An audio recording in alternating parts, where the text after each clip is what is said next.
Good evening, one and all.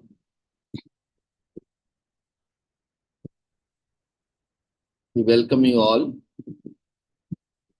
to the International Conference on Voting, Elections, Democracy, Public Policy and Programs, Reforms, Awareness, Education, Environment, Health, Well-being and Sustainable Development 2024, commemorating Azadi Ka Amrit Mahotsav, nation celebrating 76 years of independence and United Nations Sustainable Development Goals 2015-2030 as part of awareness and campaigns in collaboration with Sri Holistic Health Foundation India and Sri Research Institute Center for Arts, Sciences and Wellbeing. So before we start our sessions, let's take the blessings of Almighty.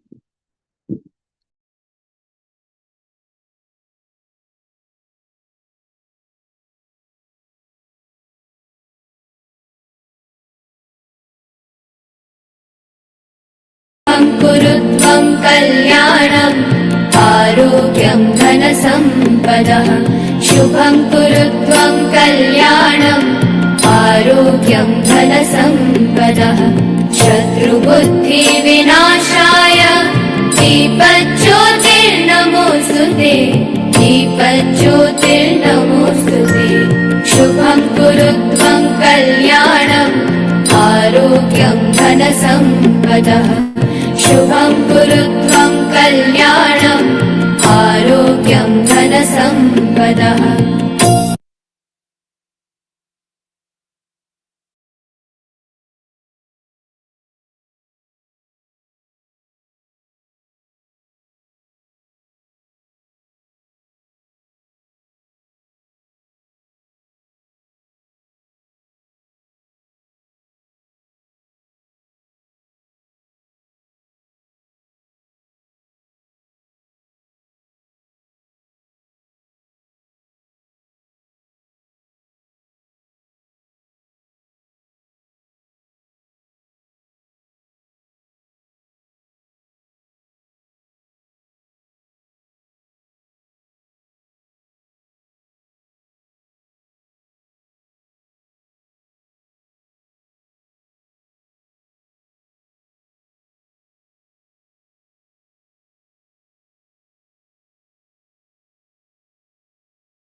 With the blessings of Almighty, we shall continue with today's commemorations.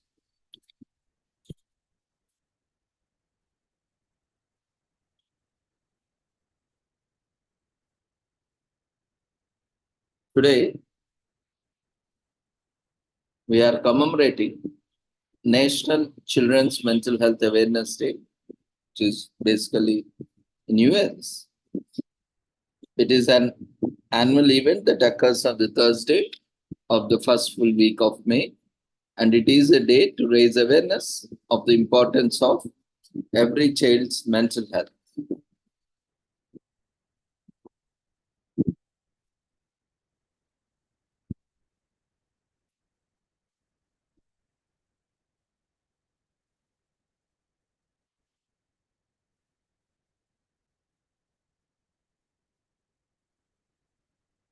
Mental health is a serious issue in modern societies.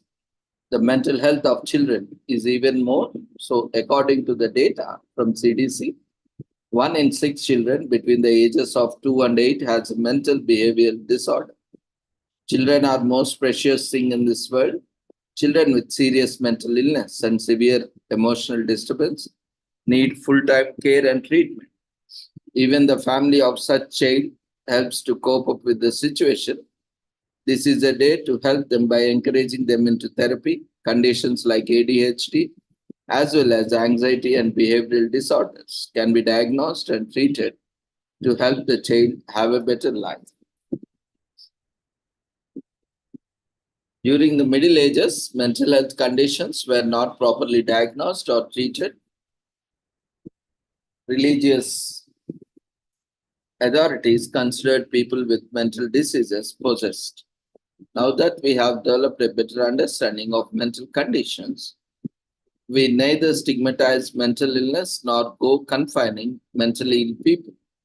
In the 5th century BC, Hippocrates contributed to this change and he tried to change the occupation and environment of the ill person and sometimes use certain substances as medicine. We can see in the history where religious authorities, especially churches, pastors, fathers, in the churches, they used to have these, what do we call them? Dedicated places where they used to heal people through various, Bible verses and all. So this was in the pre-scientific era where even today also we see a lot of churches, even in modern society, we see a lot of this kind of activities widely taken up across the world. The huge population of Christians across the world still practice such kind of thing in spite of having so much technological advancements where, they started after 5th century BC. Hippocrates contributed to this change and he tried to change the occupation and environment of the ill person and sometimes use substances as medicine. Before that, clergies in churches and these fathers, pastors were treating that all as possessed. And even now that practice is widely prevalent in various religions, especially widely prevalent in churches. Even today also we see. In 1909, Clifford Beers founded Mental Health America, MHA. The organization sponsored research efforts to develop understanding of conditions, the Substances and Mental Health Service Administration, SAM in short, known as SAMHSA, hosted the first National Children's Mental Health Awareness Day in 2005. So this Clifford Beers started this National Committee for Mental Health Hygiene in the US in 1909, and Harry Truman signs the National Mental Health Act in 1946. So Congress passes the Mental Retardation Facilities and Community Health Centers Construction Act for the development of community-based mental health services in 1963. The National Alliance for the Mentally Ill supports educating and caring for the people with serious psychiatric conditions in 1979. So there are a lot of factors: genetic conditions, neglect, domestic violence, substance abuse, parental mental health, etc., which affects the child's mental health. So mental health can be defined in many ways, and one of which is as a balance of emotional, psychological, and social well-being. It can also affect our thoughts, feelings, and behavior. To enjoy life, to create a positive impact on the people around you, to respond well to any circumstances that could happen in life. That's why being mentally healthy is important. Help a child who suffers from mental health problems. Let him know that you are there to help and that is not alone. There are mental health conditions like ADHD and anxiety, which children usually not be aware of. Conduct a mental health check campaign to help people realize their status. There are a lot of NGOs working for the welfare of children and their mental health. Arrange a fundraiser to help support these NGOs and their activities. When we look at the various facts that affects the kind of mental health issues children are suffering from, around 9.8% of children in the US suffer from ADHD. And there are approximately 2.7 million depressed children in the US Only 8 in 10 children receive treatment for depression. Anxiety and depression in children increased from 5.4% to 8.4% in 10 years. 50% of the mental health problems are visible by age 14. So there is no greater cause than helping a child and saving them from suffering alone. This can protect them from living with any long lasting crippling mental conditions. A mental health check is important for everyone, not just children. Some conditions can ruin the quality of life if not treated early. A mental health check could be life saving and life changing. By celebrating this day, we effectively raising awareness to make more people undergo treatment, and the general support for the children will also increase.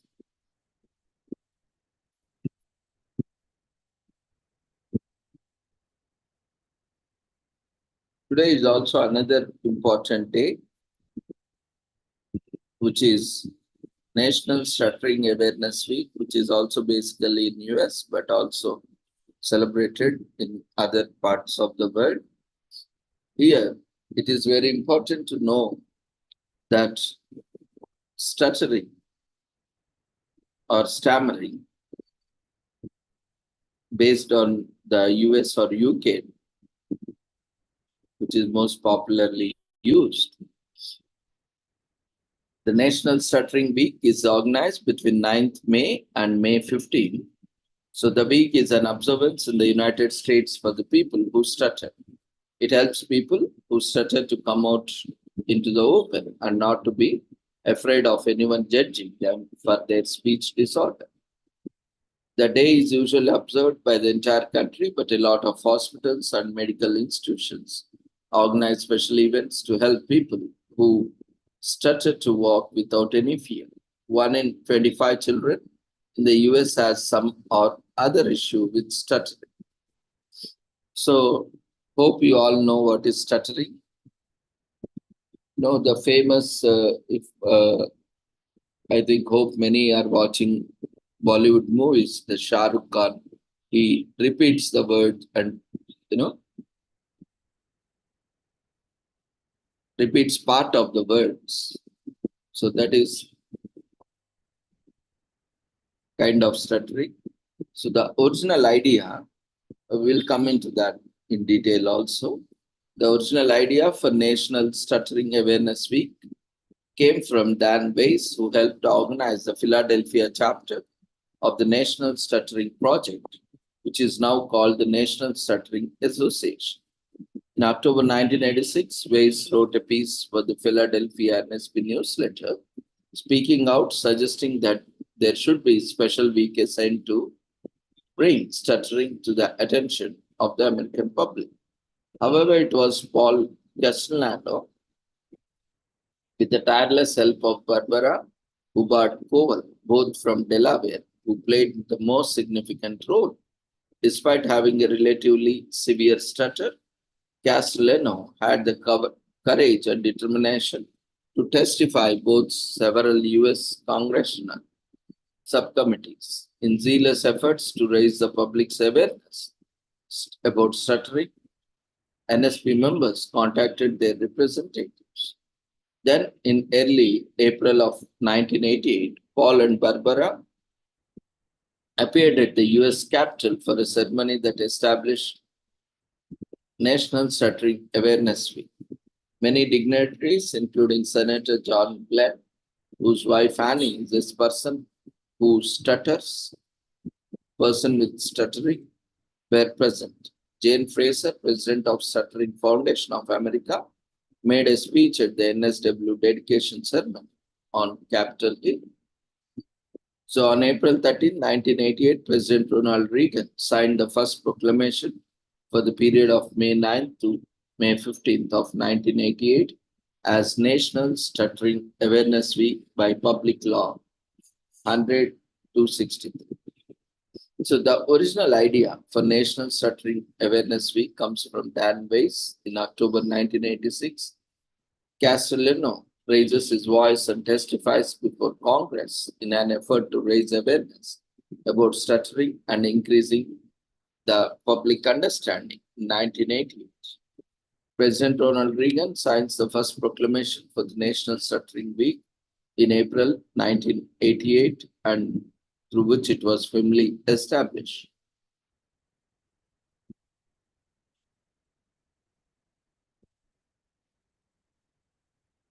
October 22 was designated International Stuttering Awareness Day, another day dedicated for stuttering, in short known as ISAD, in 1998. This day is intended to raise public awareness of stuttering, which affects 1% of the world's population. A stroke, traumatic brain injury, or other brain disorders can cause speech that is slow or has pauses or repeated sounds. Neurogenic stuttering. Speech fluency can also be disrupted in the context of emotional distress, which makes stutter. Most children outgrow stuttering. Approximately 75% of children recover from stuttering. For the remaining 25% who continue to stutter,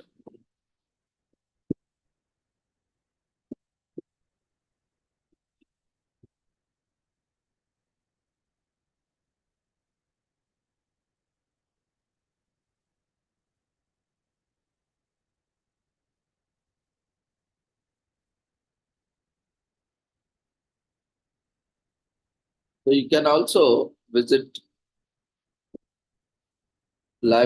public libraries, ask if they have any resource materials on stuttering from the Stuttering Foundation. If they don't have any, you can get information online. And there are many excellent books on stuttering. So there are several for free in ebook format. Many have been translated into other languages. The more you read, the better you'll be able to help out your friends and relatives who are suffering from stuttering, which help reduce the social stigma attached to it. Learning about famous people who stutter helps us to understand we are not alone in our struggles. It provides hope and inspires everyone with the knowledge that things can be achieved by people who stutter. So, how to identify stuttering at an young age? If your child finds difficulty in starting a word, phrase, or sentence, then there may be a problem of stuttering. Another sign of stuttering is that if your child prolongs their pronunciation of a word or some sounds within a word, or if they repeat a sound syllable or a word. Prolonging or repetition is also an identification. If your child gets very anxious whenever asked to talk or starts to talk, if your child shows tension, tightness, or movement of the face or upper body when trying to pronounce a word,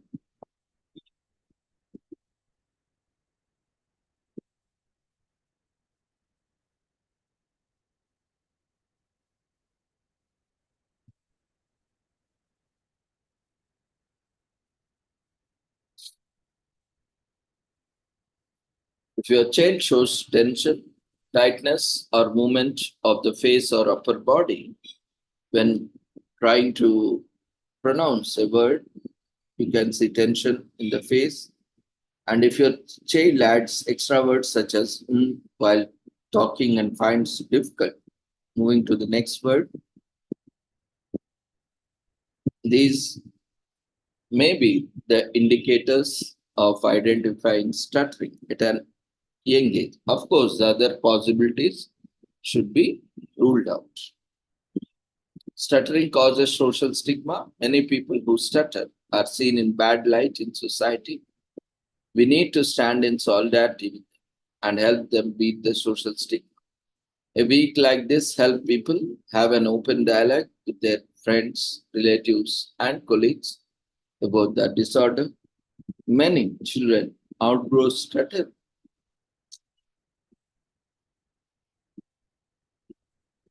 as they grow up. However, there is still 1/4 of the child suffering from stuttering who don't outgrow this. A week like this aims to help these children with their speech Stuttering can lead to depression. The social stigma around the stuttering can cause depression in children, which can even lead to suicide in some cases. Therefore, it's good to talk about it, and this week is a perfect start.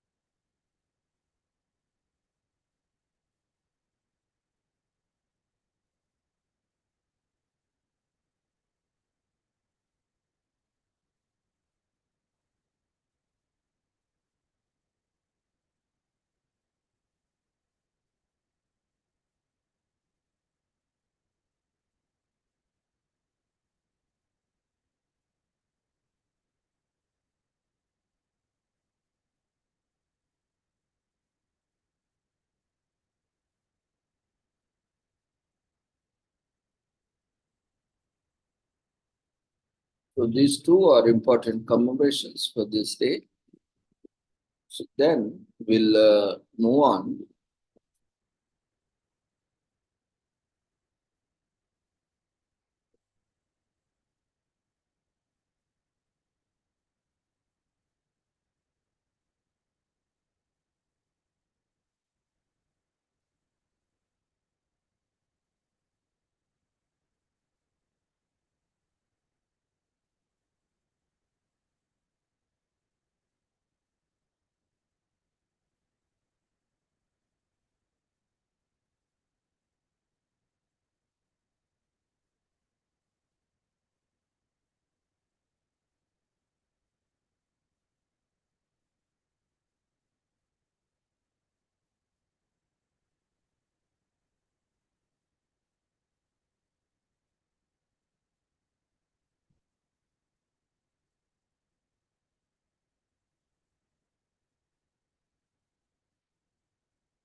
What we will do, we will take the presentations now, and then we'll move on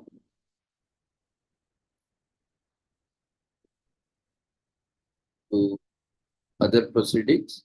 So initially, those who are willing to share their observations uh, on personal observations on their voting experiences or first time being voter, feel free to come forward and raise your hand or use chat box to share your details so that we can take up sessions by inviting you.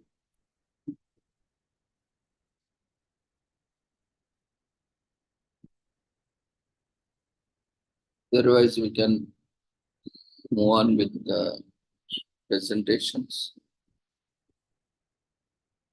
So as of now, there are none.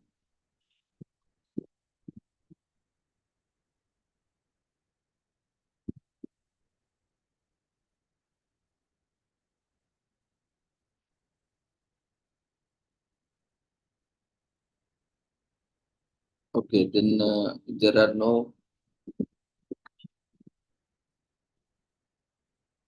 participants to share as of now. So we'll move on. You can continue to share your details in chat box so that we can invite you. So we'll move on to the presentations. Utilize these presentations as and when time is available because we have limited time slots.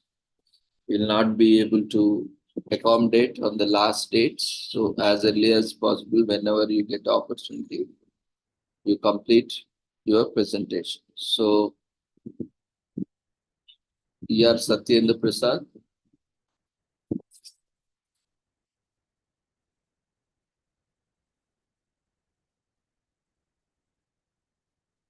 And unmute yourself, start your video and presentation along with introduction and follow the guidelines.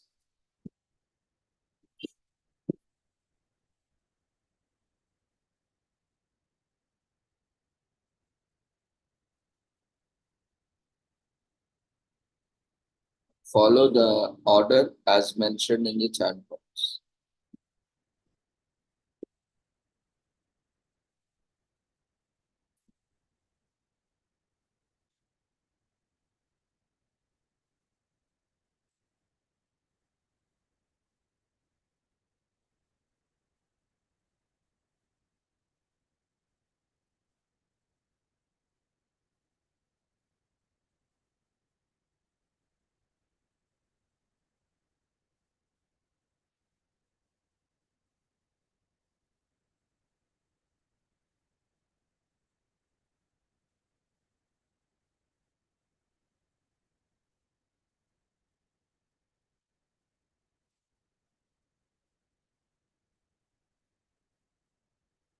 What happened? You can unmute yourself, start your video.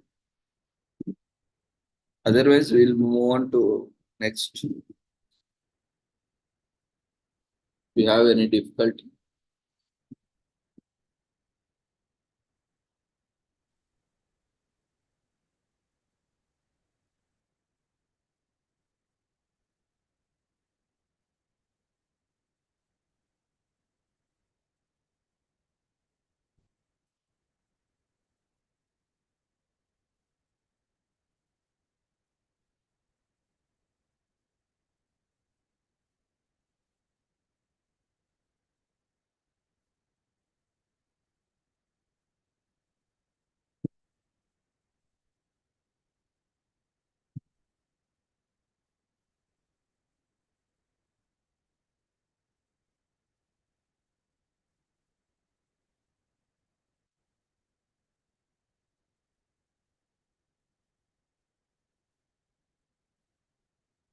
What happened? You are taking so much time.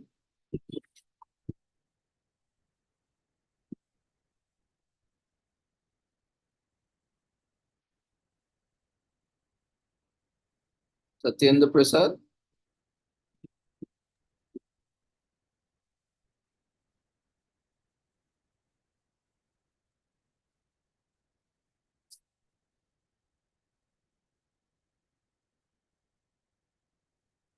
Okay, then we'll move on to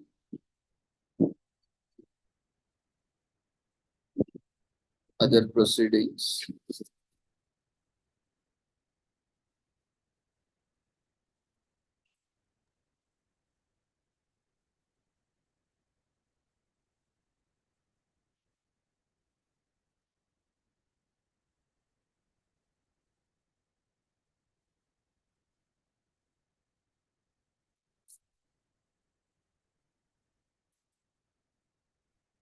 Anyone else would like to make presentations? Share your details in chat box.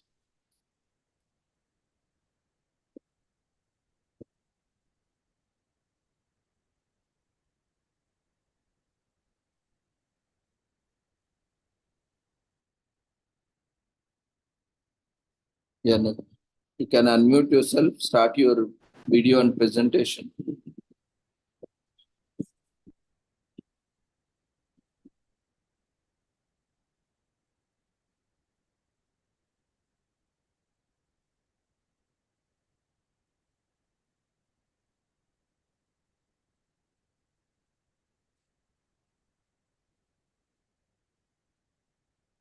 Follow as order as mentioned in the chat box.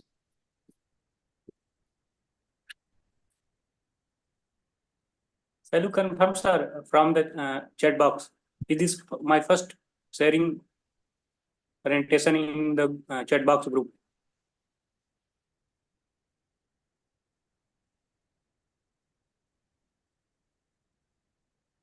Shall you confirm, sir?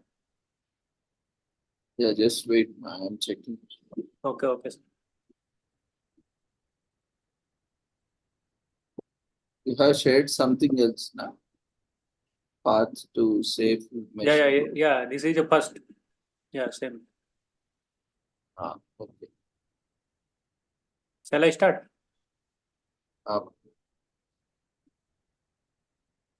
You can start. Yes, sir. So myself, Engineer Satyendra Prasad, Rajbun, Director Technology and Research Center, Gulwana International Technology and Research Center, Gitar Bhatparani, India. First of all, thank you to this organizer and organization committee in this international conference on voting, election, democracy, public policy, and program reform, awareness, education, environment, health, wellness, and sustainable development 2024. So my research topic is based on education purpose. So that's to develop path to safe machine learning for automative application by embedded C programming. So that's the automatic machine learning is automatic process. So these are the outline. Introduction, literature review, research gap, methodology, software implementation, discussion, conclusion, references. So automatic machine learning like automatic based systems. So these are the introduction. Now the machine learning is a process to automatic application by embedded C programming and then improve the learning on automotive domain to motomative domain and then instrictly linked to learning machine learning algorithm, machine learning driving and functionality in modern vehicles, necessity to enhance the embedded C programming. So literature review is based on the safety challenges in automation machine learning, integration of embedded C in automation systems, algorithm addition for automatic safety, real-time constraint and edge computing, safety standard and regulation, case study and practice implementation, security consideration, the model verification highlighted, and then safety study, dynamic algorithm edge computing and tradition improve, ensuring safety process integration, various things, safety critical contents, and then model to safety machine learning. So research gap. A research gap is based on the algorithm C adoption for automatic safety in embedded C.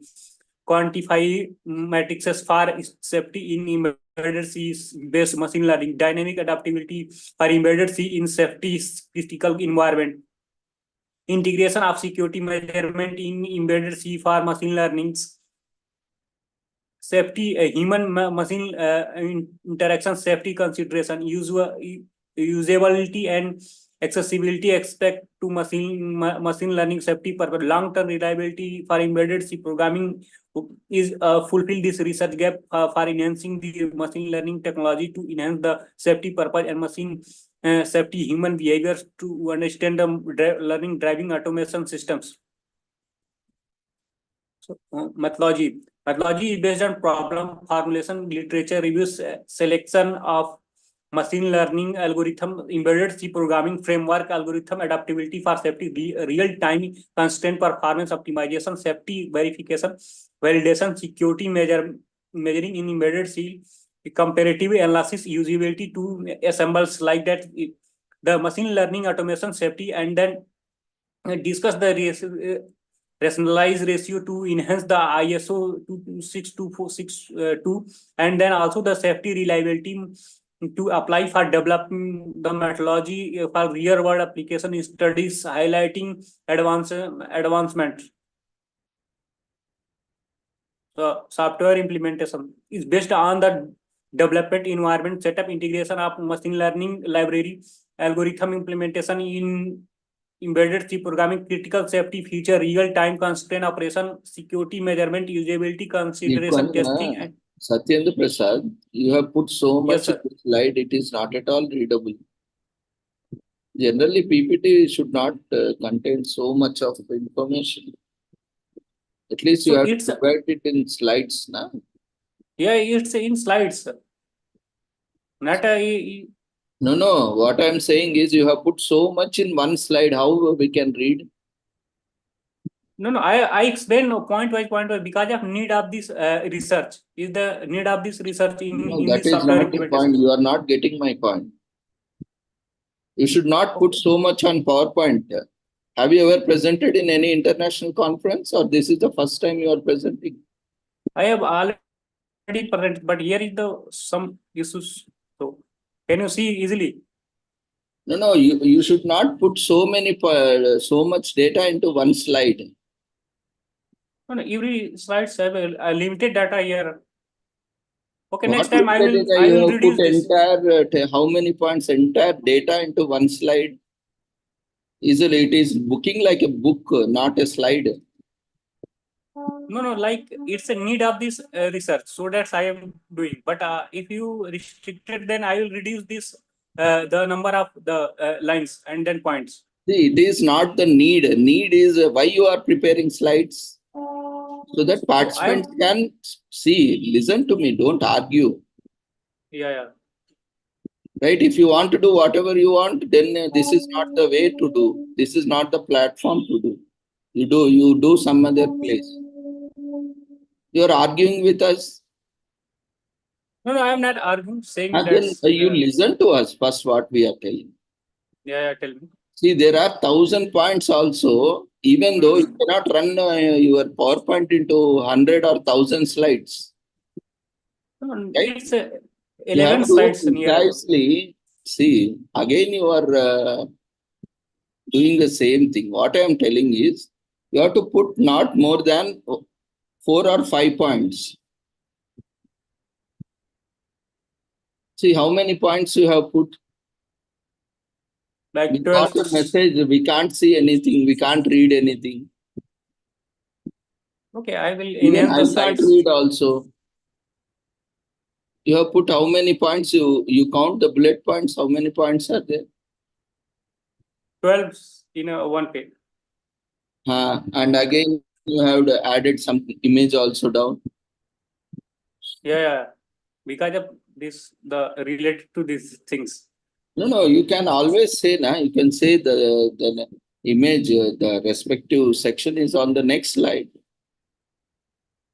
Yeah, also I am mentioned here. So next slides, so many pick here. No, this you can put in 2 slides. Okay. I will How we can lead under change those this. people who are attending? You are only considering your viewpoint. But what about people who are attending from mobile, small screen? Will they able to read this entire screen? Let's see. Huh? Okay, I will make the next slides to the reduce this number of point in one slides in next presentation. That's what I'm telling. You should never do Yeah. like this. I have never seen such a presentation with so much data. We have conducted, hundred thousands of conferences. Because I'm needed, so that's after that I will reduce No. this number of See, point and make. we Yeah. present even entire book, 1,000-page research also. We will not put Yeah. so much of content on single slide. Okay. You should learn from the things. This is a problem. Even no one is teaching you, and you are also not learning by yourself. Okay. I will, because a point is mentioned here to so that's mention Again, the you are point in saying the the same thing. Can the same points be not mentioned in more slides so that the font size is visible, readable to the participants? okay. Again, I will I'm saying the same thing, and again, you are trying to justify your point that all these points are needed. I'm not saying that all these points are not needed. What I'm telling is, you can divide the points into more slides with a bigger font so that participants can okay. easily read the content. You're Okay. not Sure. getting my point. No. I am getting it. And then why you are arguing again? No. I am saying your No. that's What is the point of saying? It will not serve the okay. purpose, na? Okay. Is this visual? No, you do one thing. You just stop the presentation. Okay. You do corrections and come back. Okay. Sure. Thank you for suggestion. You should never put like this, because imagine you are attending from a small mobile screen.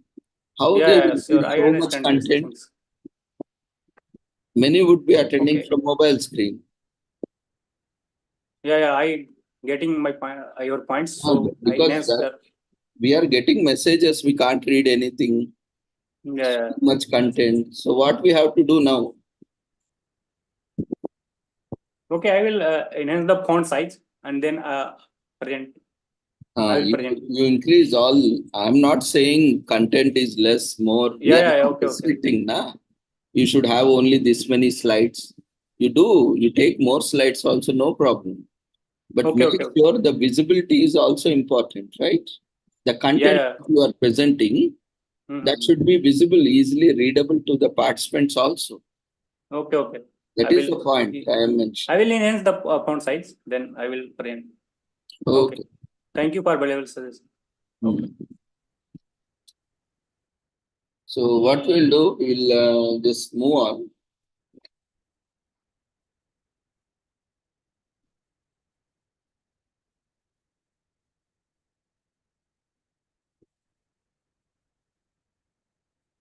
We apologize, participants.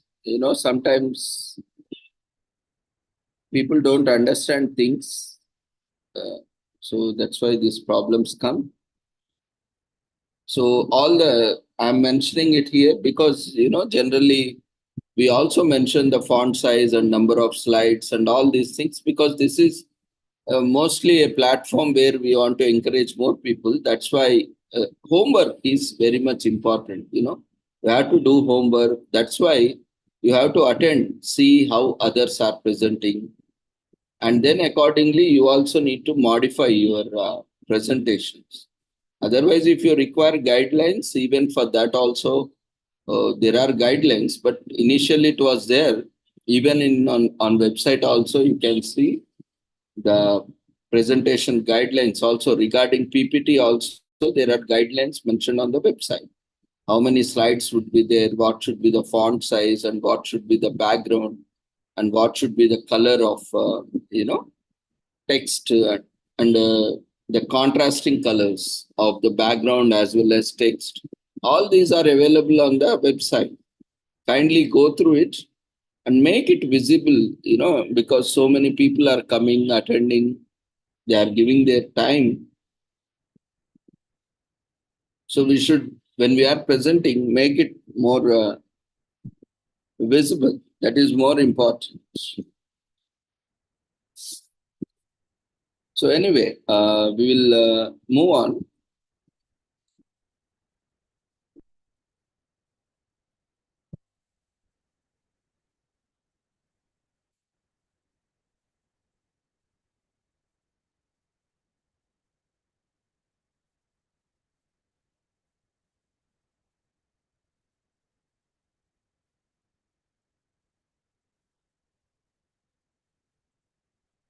There are various procedures that needs to be followed by various officials, especially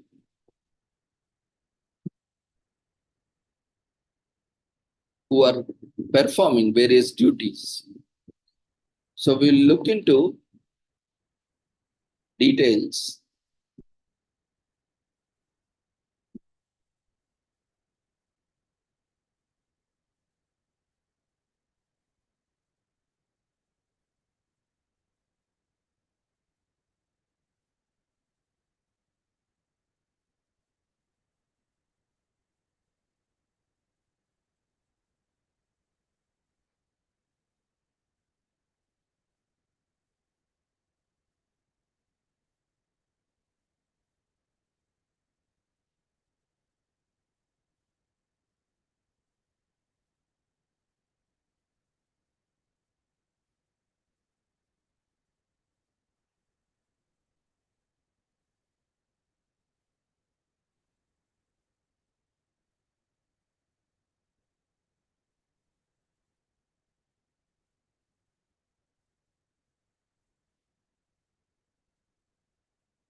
Okay, we will see the voter guide, which is available on the website also, where you can also download.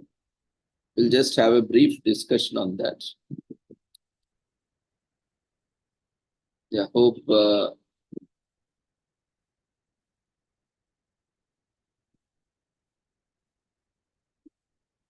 are able to see the voter guide.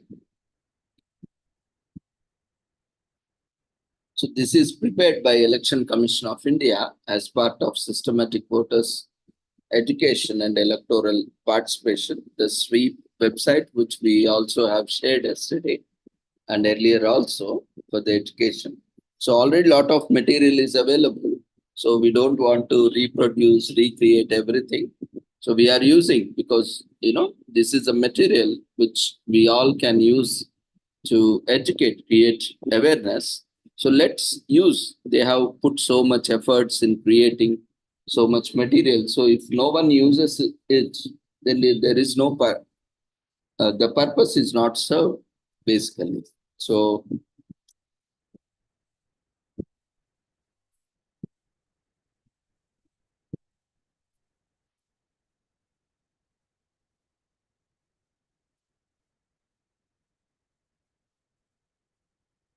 this is a voter guide towards a COVID safe election. Though this is a little bit older, but still remains valid. So you can see the polling station even now, because COVID is, though the magnitude is less, but post-COVID complications we are seeing, and COVID also is still there. It's not completely eradicated.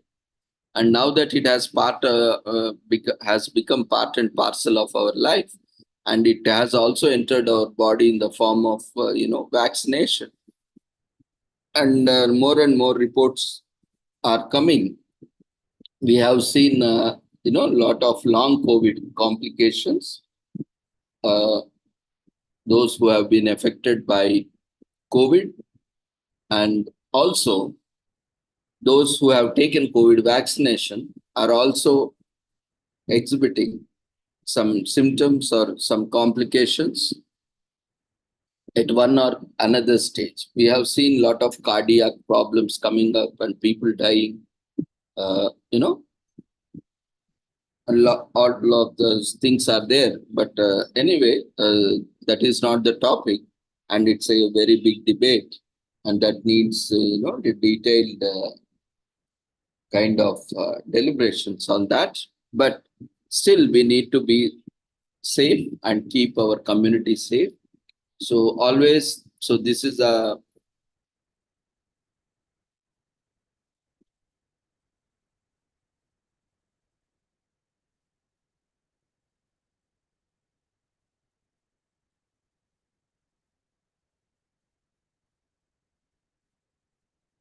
so hope this is visible. So this is a kind of general polling station setup where you need to maintain distance.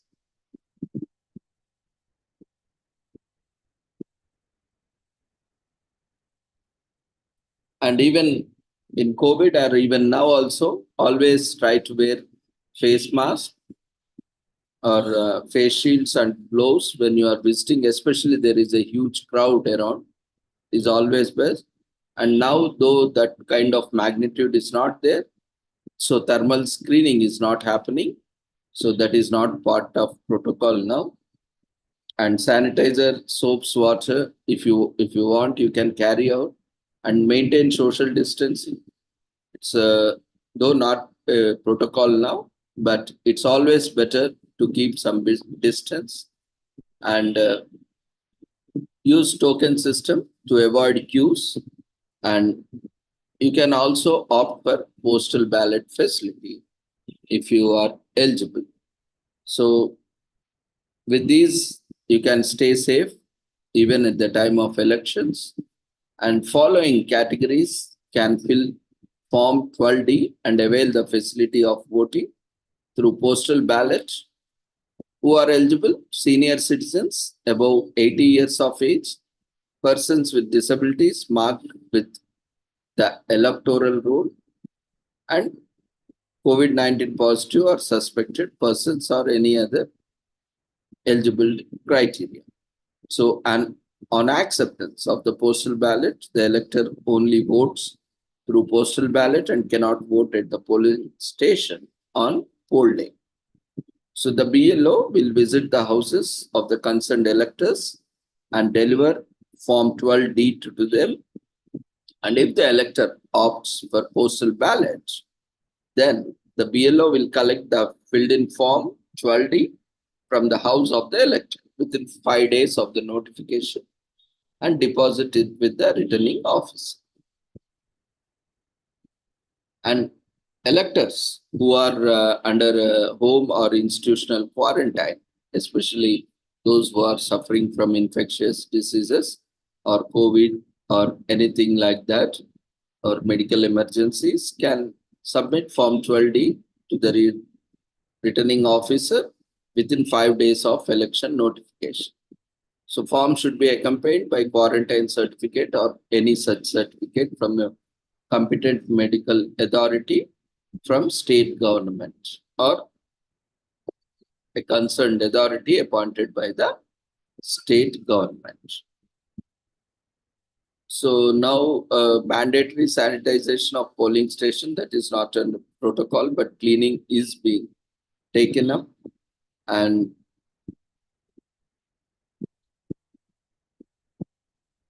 polling station timings are mentioned, which is a general, timings, which varies in between 7 to 6 p.m., 7 a.m. to 6 p.m. So to avoid huge crowd or rush, fewer electors will be allotted for polling stations, and nearby every 2 kilometers or based on the number of voters, more polling stations will be allotted so that all the voters can utilize their voting rights. So to utilize our vote, our right to vote, and to utilize the opportunity to vote on poll day, holiday is declared on the day of the poll. So even the district collector also generally issues to the entire district, to all the public as well as private establishments, to provide leave. It's a general holiday for everyone, not only public, but also private. IT companies also recently we have seen, they have complained that they are not provided leave, and recently some states and some districts collectors have also taken action on them, including some legal actions, because they are not allowing the citizens to exercise their right to vote. So they cannot deny, no organization, no individual cannot deny any individual for exercising his or her vote. So if your organization is not providing leave or not allowing you, your boss is not allowing you, you can give a complaint to concerned authority, staying anonymous also. You need not mention your name and all your details. You can stay anonymous and give a complaint on them, and the concerned district collectorate or the concerned authority will take an action on them. So that's why that is a general holiday, unless and until you are on election duty or any other duty. You can come and take leave, or you are permitted without any loss of pay. In case of emergency services also, you can come, vote, and go back, join the duty. So it is your right. Don't miss your right. Already many have exercised, and there are coming opportunities for those in some states and constituencies where you will be provided an opportunity. So utilize this opportunity and visit your local poll station wherever your vote has been registered. First check whether your vote is still valid or not. You can visit the election website, Election Commission website, and check at voterportal.eci.go.in. There you can check whether your name is there or not, and check your voter ID card number. Then you can enter your voter ID number or EPIC number and find out which is your polling station. Or you can check it through SMS also by sending an SMS to 1950 as seen on the screen, or you can also call to the helpline number 1950 and you can find out the details. And you can carry any of the approved identity card and voter slip to the polling station. If you have EPIC card or voter ID card, you can take that card and show it along with that. Or if you don't have the latest EPIC card, you can take any of the cards like driving license, Aadhaar card, or passport, or bank passbook, or post office passbook, or any such identification, photo identification and address identification document issued by state government or central government.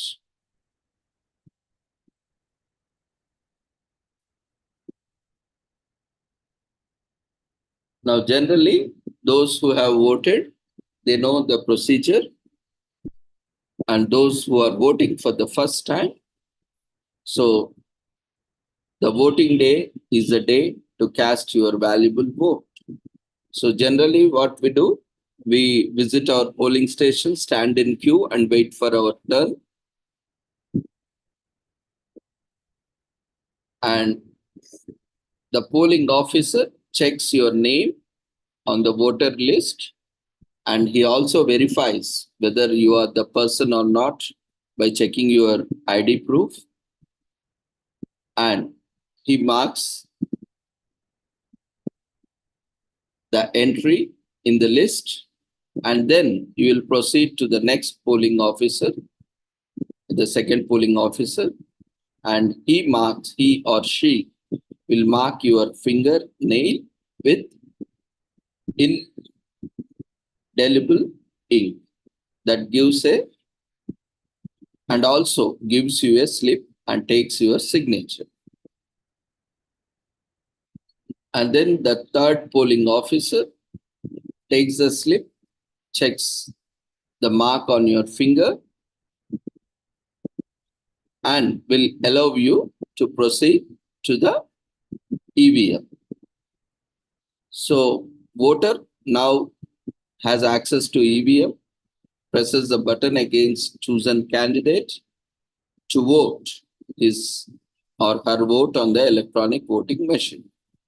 A red light glows with a beep sound. Voter can check the printed paper slip through glass of VVPAT window. You cannot take the slip, but you can see to whom you have voted. And it is also displayed on the screen for a few seconds, for a few seconds, you can see on the screen, as well as a slip is printed. Within that box itself, you cannot take the slip. So you can check whether the vote you have casted to respective person has been marked correctly or not. Or if you do not want to vote to any of the persons, any of the contesting candidates, now you don't like any one of them. Now what to do? Don't sit at home. Still go to the polling station, and you have an option, none of the above, popularly known as nota. So which is the last option. So you can click on that. You can vote on nota. So that itself is also a feedback that, you don't consider any of the contesting candidate as eligible candidate.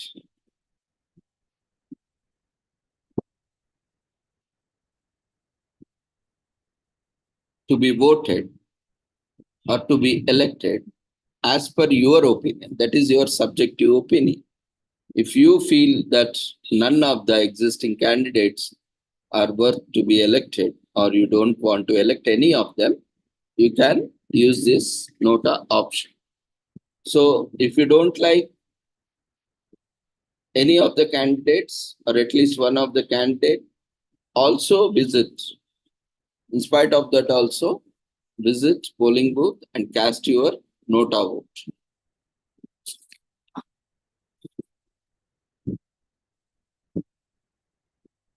Now, what happens? Generally, evening time there will be a heavy rush, closing time, especially last hour, that is around 4 o'clock. And generally at 5 o'clock,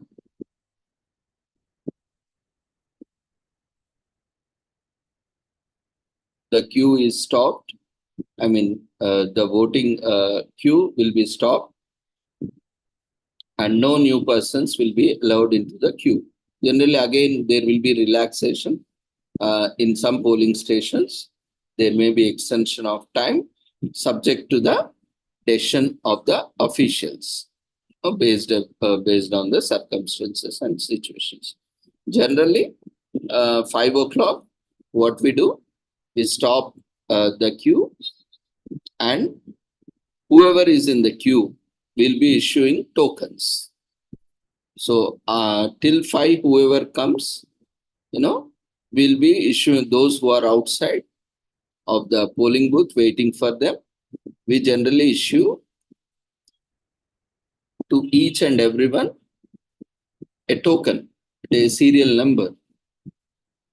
So no matter how long voting takes, if even there are 1,000 persons waiting for their vote also, we'll give tokens to everyone so that whoever has come, whoever is in queue by 4 o'clock or the last minute of the polling hours, everyone will be given an opportunity to vote, irrespective of the time. So he or she needs to be in the queue. So what we do, we prepare slips with serial numbers, stamped. We get a stamp and also material when we collect from the distribution centers. We prepare slips and we issue to everyone. And you need not worry about the time. All the voters who got their slip, their serial number, will be allowed to vote, irrespective of whether it may be 5, 6, 7, 8 also, no problem, 9 also, 10 also, no problem. But you will be provided an opportunity to vote. And after all, even the polling staff who will be there additionally on duty, they also, if their allotted station is also same station, they also vote lastly. And then it is closed. The entire process is closed by the polling officer, the first polling officer in charge. So generally, there will be heavy rush. So that is a procedure generally followed. Now, as already mentioned, so this is a general process that happens. And when entering the booth, so when you have verified your details and you have moved to the EVM machine, then how to cast your vote? The voters who have earlier voted, they know the procedure. And for the first timers, when you enter the booth, the presiding officer will enable the ballot unit while you enter the compartment. So what you can do, you can cast your vote by pressing the button. There are buttons, and next to the label which is printed on the EVMs, which contains the name and the photo and the logo, the symbol allotted. And next to that, you will see a light and also a button to press to cast your vote. So press the blue button on the ballot unit against the name or symbol of the candidate of your choice. Once you press that, you can see the light glow that says that the red light which comes, when you press against and cast your vote, the red light against the same name or symbol of the candidate which you have chosen will glow. So now you can verify your vote, and the VVPAT, the next to the ballot unit, you'll see a VVPAT unit. It will display a ballot slip containing serial number, name, and symbol of the chosen candidate, so that you can ensure that whoever candidate you have chosen for your vote is also registered proper. If you do not see the ballot slip and hear the loud beep, you can contact the presiding officer. Sometimes it happens we are not pressing correctly or we are not applying proper pressure. So it happens that it is not registered. So you can call, and if you need any assistance, so you can call the polling officers there and they will help you in casting your vote. And they say in VVPAT, the same slip is also visible through the glass for about 7 seconds. So printed slip will not be given to the voter. As already mentioned, you cannot take the slip with yourself. You can only check the slip for the details to ensure that whatever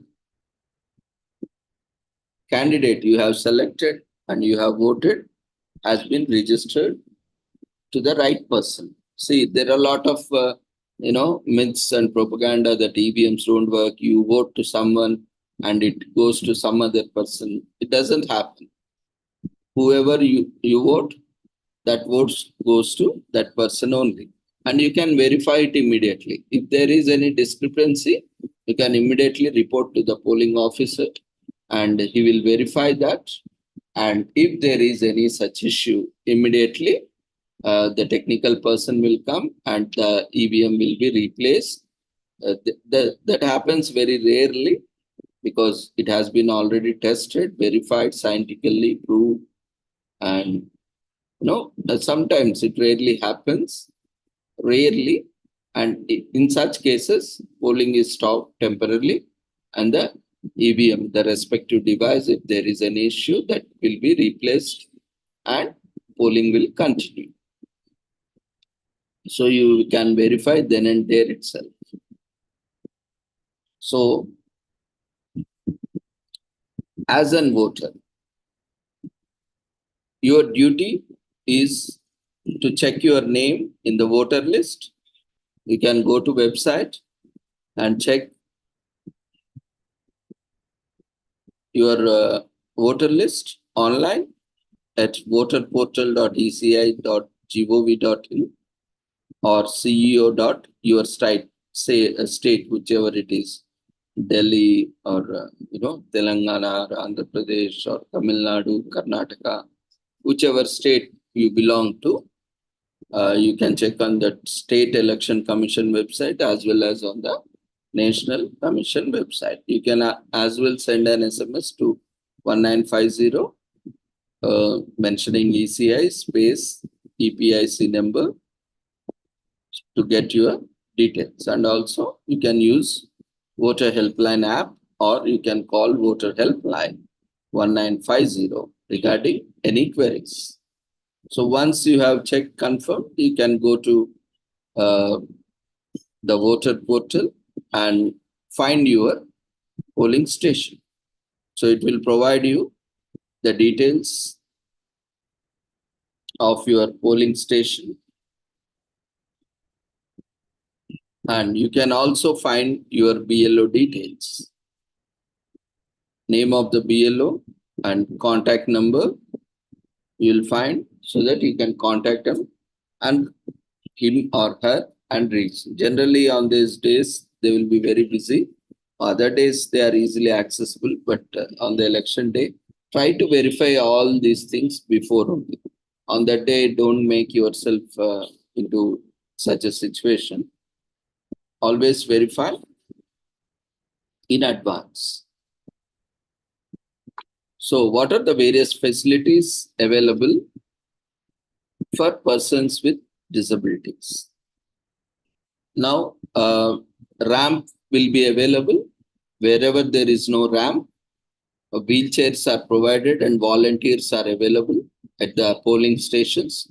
They will help you. You can ask for the polling, polling at the polling station. You can check with the volunteers, or you can check with the security, or you can check with the polling officer. So there will be arrangements for the ramp or wheelchair, or volunteers will be available. They will help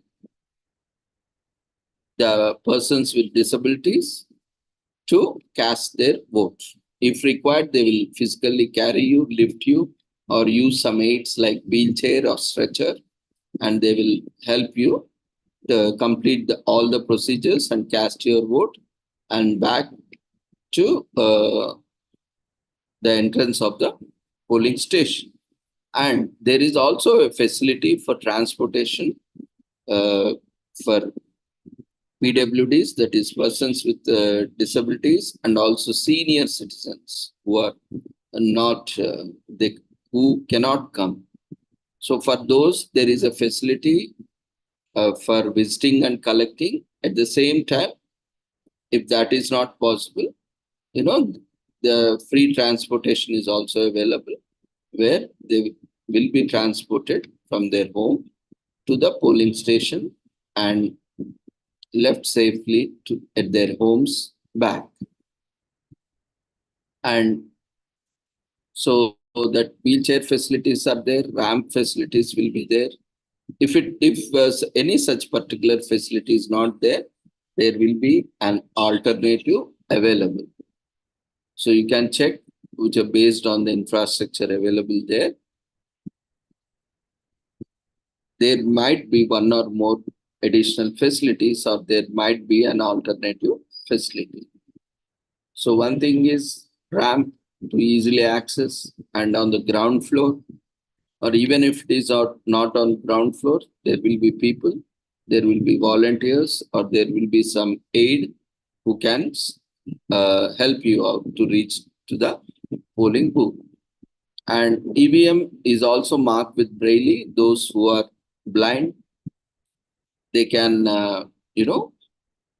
use the Braille to identify and read all the names, and they can choose their candidates and vote according. And there will be also an voter assistance booth who will be guiding the voters about the procedure and about various clarifications they have, and also in successfully completing their voting. And also sign language charts, symbols are also used. Those who are deaf and dumb can follow the sign language posters, as well as placed in strategic positions so that they can successfully complete their voting. And also there will be signage boards that shows the direction and also location of each of these process. Like there will be a couple of tables where the officers will be sitting and verifying each of them, like PO, APO, and various other people who will be sitting, and one who will be taking care of the entire process of most of the places are now being live telecasted to the Election Commission of India office or local state office through technology they are using. And even there might be some polling agents assigned by political parties who will be monitoring the process. They will not be involved, but they just monitor and they count their, the number of candidates who have voted, and they just cross-verify, they do their job.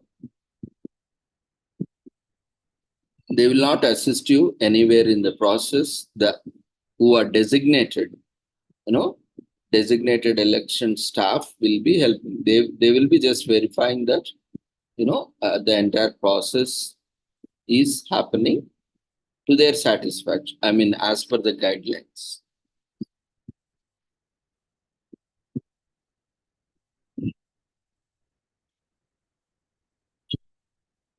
That is only for their satisfaction, nothing to do with this, to enable, accountability and transparency. So what are the various cards, as we have already mentioned? You can bring voter ID card or EPIC card if it is available. Otherwise, if you don't have that latest one, or if you misplace it, you can bring along with you Aadhaar card, this employment card, MNR, EGA, job card or PAN card, passbook issued by bank or post office with your photo, name and other details, and health insurance smart card issued by Ministry of Labor, that is ESC card or any such health program issued by state or central government, and driving license, passport, and service identity card for public servants and public limited companies, and smart card issued by RGA under NPR, or pension document issued by respective state or central government along with photo, and official identity card issued to those MLA, MPs or MLCs and so on. So you might also find other facilities apart from this. There are special volunteers who can help you. And also there will be priority access to the senior citizens and persons with disabilities.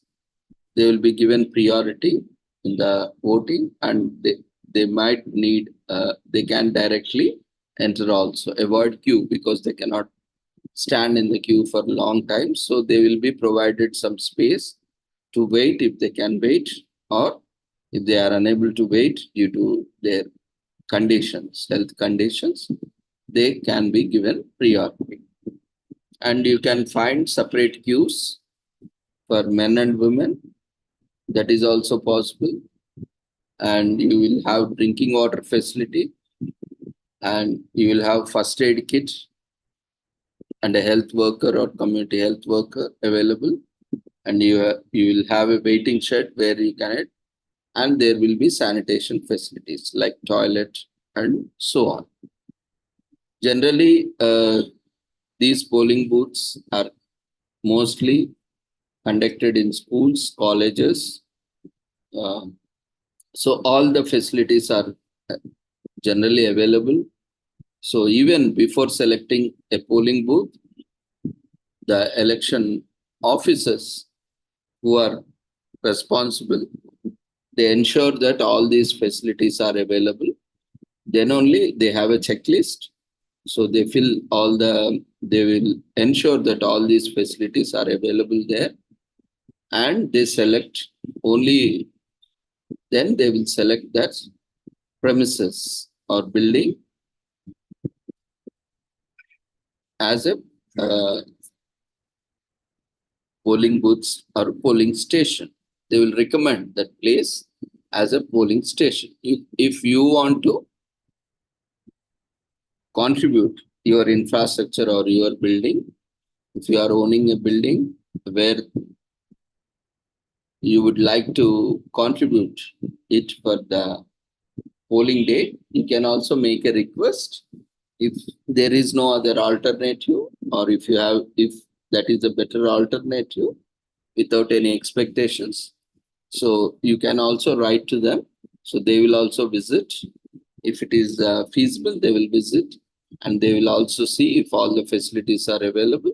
Then they can also select your premises as a polling station. But all the, you have to be following all the rules and regulations according. So there is a procedure, actually detailed procedure is there. So we will try to look at those also in coming days, how a polling station is selected and how EVMs are verified, checked, and what is the procedure. A lot of videos are there. In fact, I will try to collect some videos from official website, and so that we can watch them and understand the process. And apart from that, there are handbooks, manuals, compendiums, as we have seen, as we have mentioned in earlier days, in the first few days of conference. For every person, for the candidate, there is a manual, a book. No, for the contestant, they have a book and printed material. For a polling officer, for assistant polling officer, for and various other DEO, CEO, and various other officers, observers. There is also printed material, rules, guidelines. Everyone needs to follow as per the guidelines. So those are there. We will also look into that in detail so that if time permits, we'll see. Let's try to pick up one or two if we have on hand. Let me see. Just wait.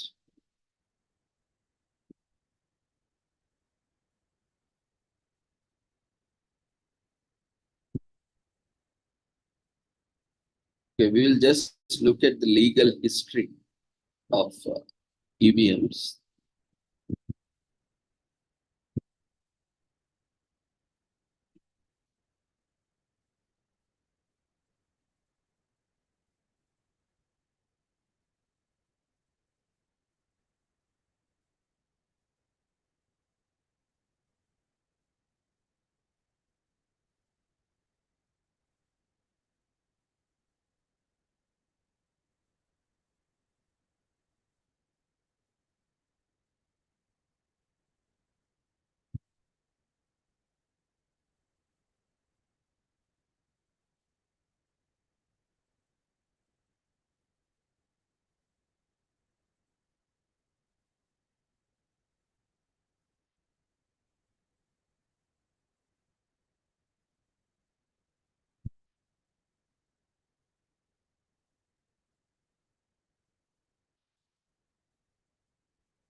So we will look at the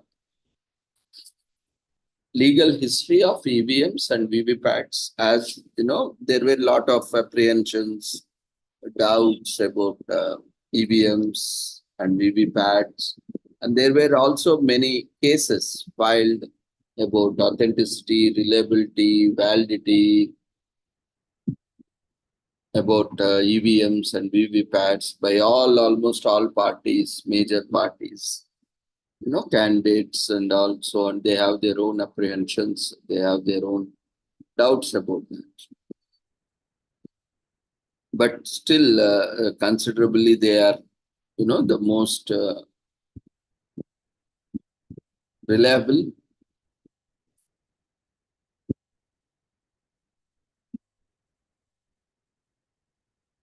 Of course, nothing is 100%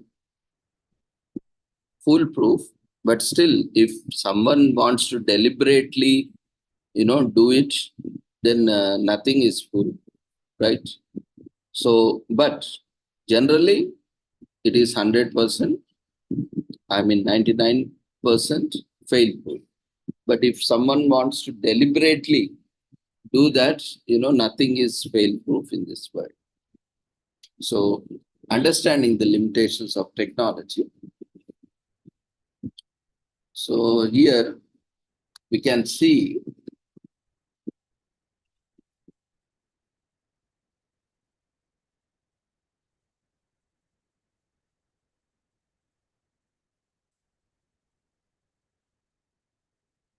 electronic voting machine, which was first conceived in 1977.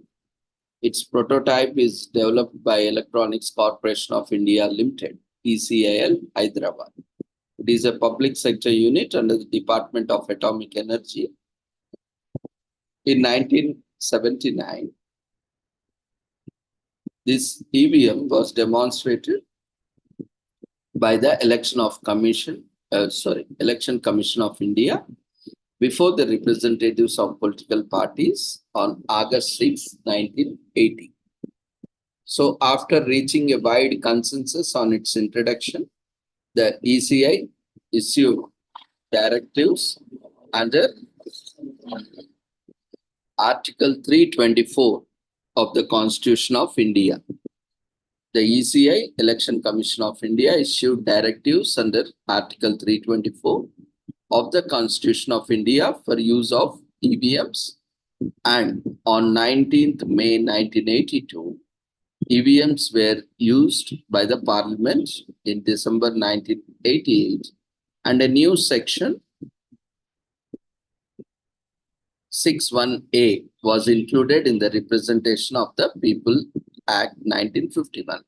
The law was amended in December 1988, thereby empowering the ECI to use EVM. Because earlier there was no EVMs, there was no such provision or mention in the Act. So it was amended to include the EVMs. So thereby empowering the ECI to use EVM.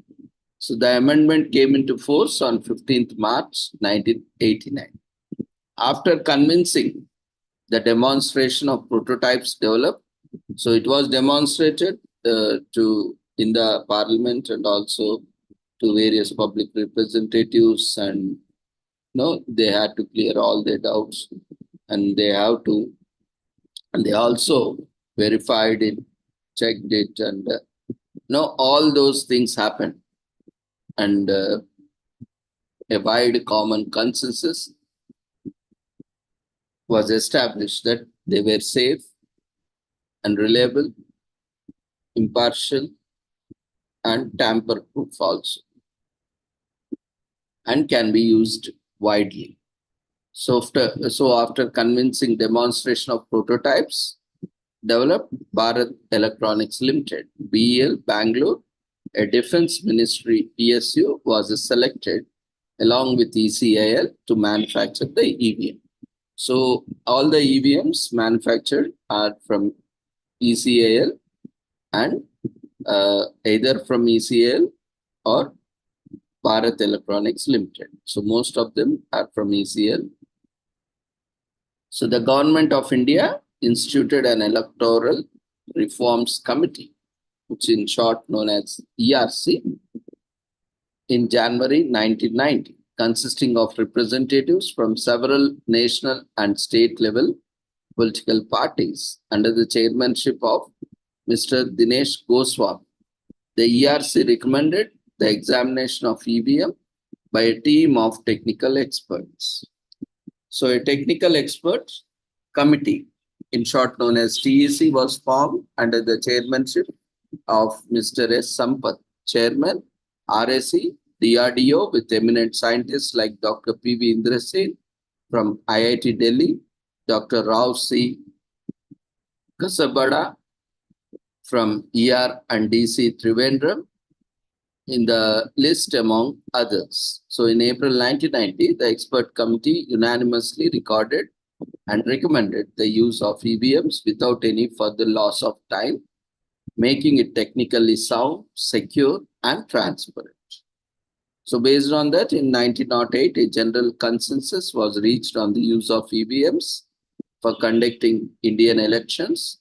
In 1998, EVMs were used in 16 legislative assembly constituencies across 3 states of Madhya Pradesh, Rajasthan, and Delhi. So the use of EVMs further expanded in 1999 to 46 parliamentary constituencies, and later in February 2000, EVMs were used in 45 assembly constituencies in Haryana state assembly polls. In 2001, the state assembly elections in Tamil Nadu, Kerala, Puducherry, and West Bengal were completely conducted using EVMs. So all state assembly elections thereafter witnessed the use of this EVMs. So that marked the widespread use of EVMs across the nation. So in 2004, the EVMs were used in all 543 parliamentary constituencies for the elections to the Lok Sabha. A new technologically advanced voting system completely replaced the erstwhile voting method of using ballot papers. Earlier, we used, these ballot papers were printed and we need to mark on that stamp on the ballot paper and then put that ballot paper in the ballot box. So that has been entirely replaced with this. So a number of technological changes were made in the EVMs in 2001 and the machines were further upgraded in 2006. The pre-2006 era EVMs are known as MI EVMs, while EVMs manufactured between 2006 to 2010 are called M2. Sorry, those are called M1 and these are called M2 EVMs. The latest generation of EVMs produced since 2013 and after that are known as M3 EVMs.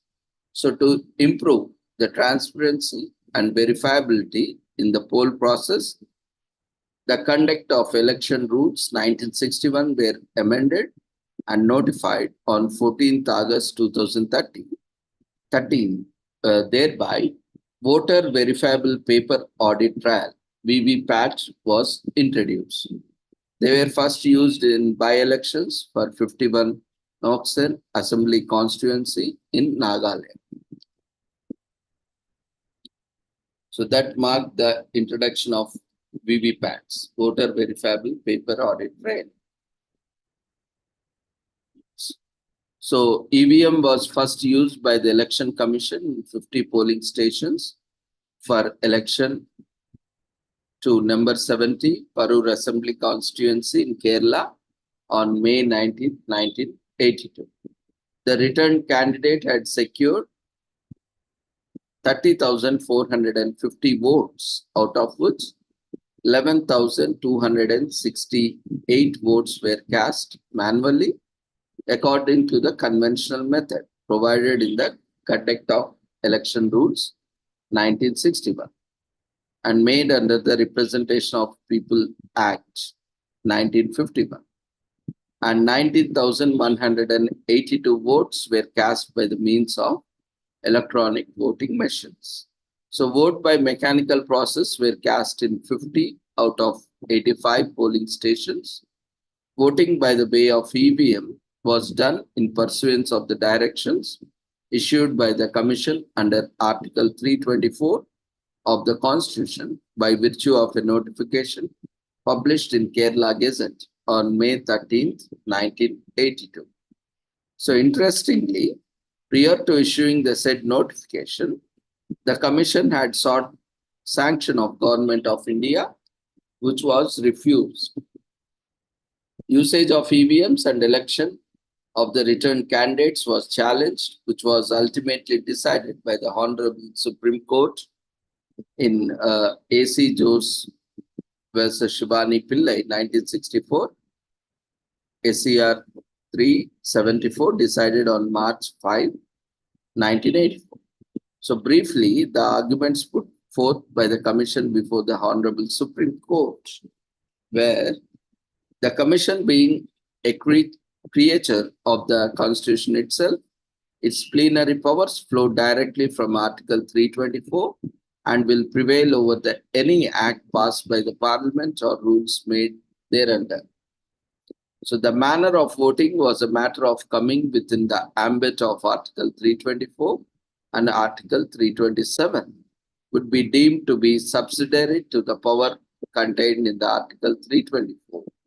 And if there was any conflict between a law enacted by the Parliament and the powers given to the Commission regarding regulating the conduct of elections to Parliament, that law must yield to Article 324. Otherwise, the very object of Article 324 would be defeated. So whatever the new rules have come up should basically refer to Article 34. It should not be against Article 34. So Article 320. Article 324 is a code in itself and was couched in a very plain and simple language, which admits of no ambiguity, and if so construed, it gives full powers and authority to the Commission to give any direction in connection with the conduct of elections. So Section 59 of the Act and Rule 49 of the rules framed under Act authorizes the Commission to give direction to hold voting by the use of voting machines. So the process of voting by machines eliminates a number of drawbacks of voting by ballot boxes. So Article 324 authorizes the Commission to exercise powers of superintendence, direction, and control of preparation of electoral rules and the conduct of elections to Parliament and state legislatures, but the article has to be read harmoniously with the Article 325 to 329 and the powers that are given to the legislatures under entry number 72 in the Union list and entry number 37 of the state list of the 7th schedule to the Constitution. The Commission, in the curb of passing orders for regulating the conduct of elections, cannot take upon itself a purely legislative activity which has been reserved under the scheme of the Constitution only to Parliament and the state legislatures. So reliance was placed on the decision of a 5-judge Constitution bench in Mohinder Singh Gill versus the Chief Election Commissioner, 1978, 1 SSE 405, to hold that 2 limitations at least are laid on its plenary character in the exercise of powers under Article 324. Firstly, when Parliament or any state legislature have made valid law relating to or in connection with the elections, the Commission shall act in conformity with and not in violation of any such provision, but where such a law is silent, Article 324 is a reservoir of power to act for the avowed purpose of not diverse from pushing forward a free and fair election with expedition. Secondly, the Commission shall be responsible to the rule of law, act bona fide, and be amenable to the norms of natural justice, insofar as the conformance to such canons can reasonably and realistically be required of it as fair play in action in a most important area of the constitutional order, that is, elections. So reliance was placed on the decision of 6-judge bench in N.P. Ponnuswamy versus Returning Officer, 1952, SCR 218, to hold that before an election machinery can be brought into operation, there are 3 requisites which require to be attended to, namely, there should be a set of laws and rules making provisions with respect to all matters relating to or in connection with the elections, and it should be decided as how these laws and rules are to be made. There should be an executive charged with the duty of securing the due conduct of elections, and there should be a judicial tribunal to deal with the disputes arising out of or in connection with elections. So an absolute and uncanalized power given to the Commission without providing any guidelines would destroy the basic structure of the rule of law. So when the Act and rules prescribed a particular method of voting, the Commission cannot involve or innovate a new method and content that use of the mechanical process was not covered by the existing law and therefore did not come in conflict with the law in the field. Where there is an act and express rules made, thereunder, it is not open to a commission to override the act or the rules and pass orders in direct disobedience to the mandate contained in the act or the rules. The powers of the commission are meant to supplement rather than supplant the law in matter of superintendence, direction, and control as provided by the Article 320. So Section 59 of the Act uses the words ballot in such manner as may be prescribed, which means prescribed by the rules made under the Act. In the connection, reference was made to the Rule 22, which relates to the form of ballot paper and its contents.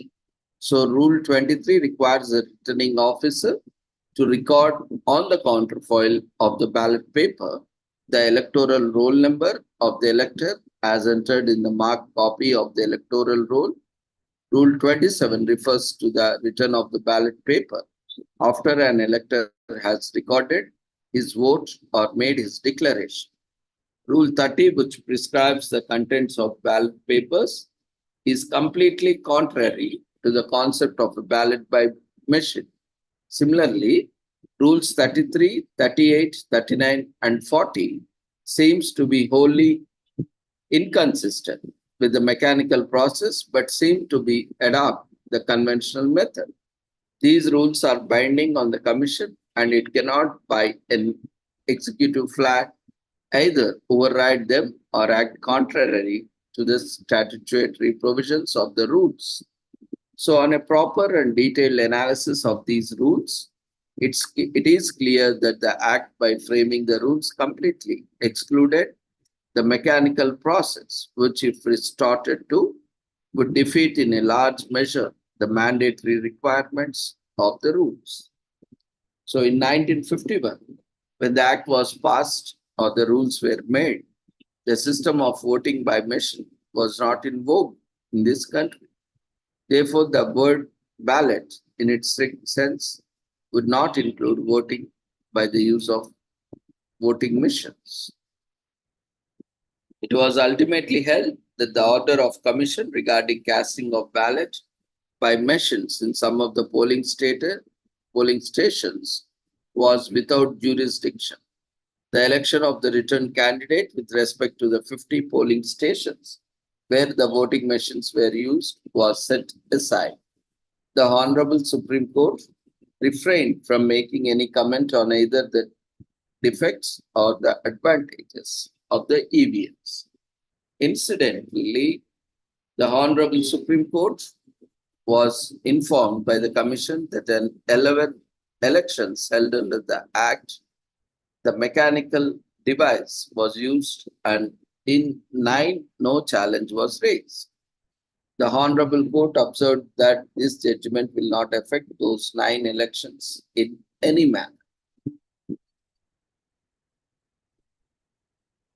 So subsequent to the Honorable Supreme Court's judgment in A.C. Jose versus Shivan Pillai, 1984, the Commission recommended the Government of India to bring legislative amendment in order to provide legal sanction for the use of EVMs.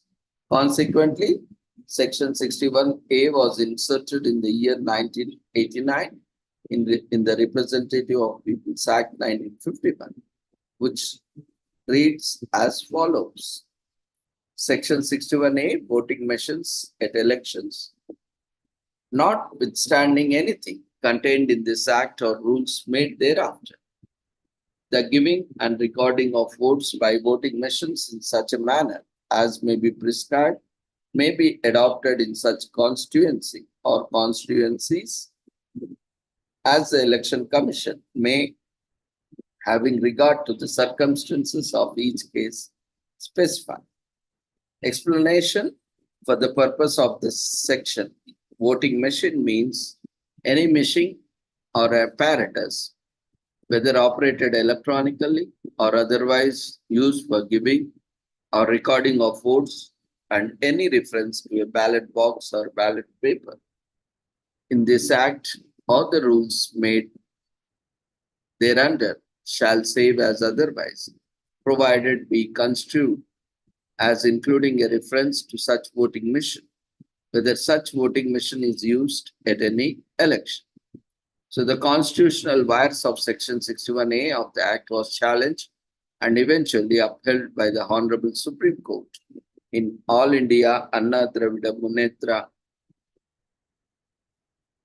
Kalagam versus Chief Election Commissioner Special Leave Petition Civil 2824 25 of 2001 decided on April 23rd, 2001. So that's on Honorable Supreme Court distinguished the decision in A.C. Jose versus Shivan Pillai 1984 74 by stating that in A.C. Jose's case, EVMs were sought to be used by the way of an excessive order, which was not permissible, including contrary to the rules. It was held that after introduction of 61A in the Act, usage of AVMs cannot be challenged on the basis of said ruling.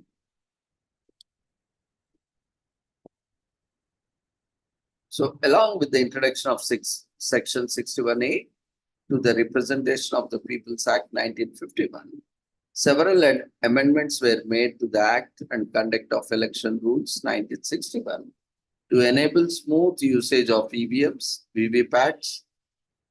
Relevant statutory provisions under the Representation of the People Act 1951 are Section 58, fresh poll in case of destruction, etc., of ballot boxes.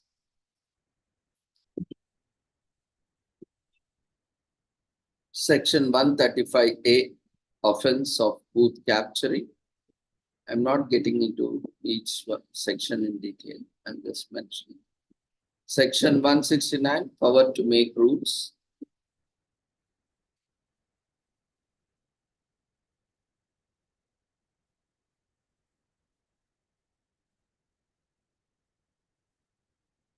So Rule 49A, design of electronic voting machines. So every electronic voting machine, hereafter referred to as voting machine, shall or EVM shall have a control unit and a balloting unit, and shall be of such designs on as may be approved by the Election Commission. So Rule 49B, preparation of voting machines by returning officer. So the balloting unit of the voting machine shall contain such particulars and in such language or languages as the Election Commission may specify. The names of the candidates shall be arranged on the balloting unit in the same order in which they appear.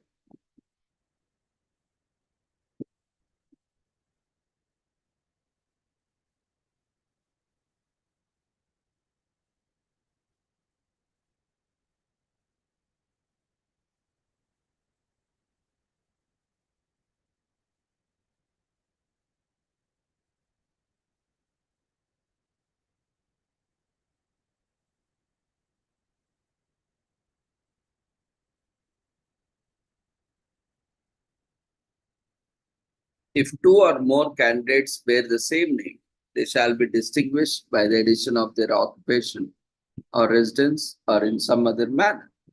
Subject to the foregoing provisions of this rule, the returning officer shall fix the label containing the names and symbol of the contesting candidates in the balloting unit and secure that unit with his seal and the seals of such of the contesting candidates or their election agents present as are desirous of affixing the same.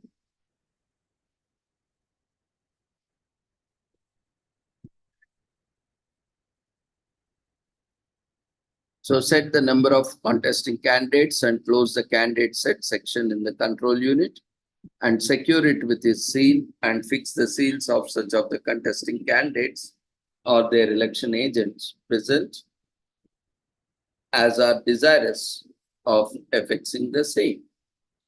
So Rule 49C, arrangements at the polling stations. Outside each polling station, there shall be displayed prominently a notice specifying the polling area, the election of which entitled to vote at the polling station, and when the polling area has more than one polling stations, the particulars of the electors.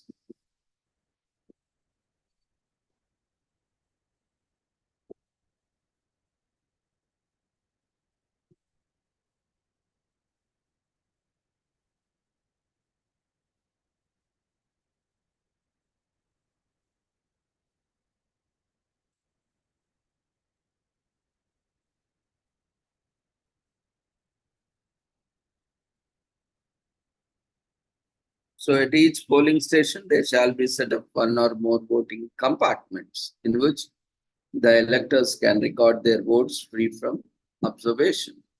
The returning officer shall provide at each polling station one voting machine and copies of relevant part of electoral roll and such other election material as may be necessary for taking the poll without proper prejudice to the provision of subrule 3. The returning officer may, with the prior approval of the election commission, provide one common voting machine for two or more polling stations located in the same premises.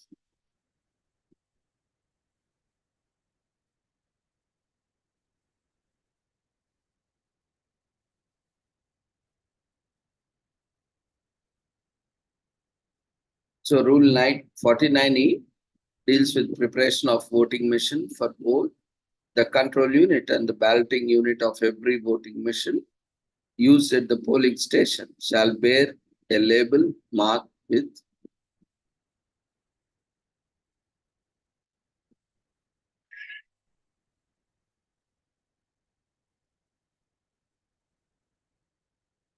the serial number, if any, the name of the constituency, the serial number and name of the polling station or stations as the case may be, the serial number of the unit and the date of poll.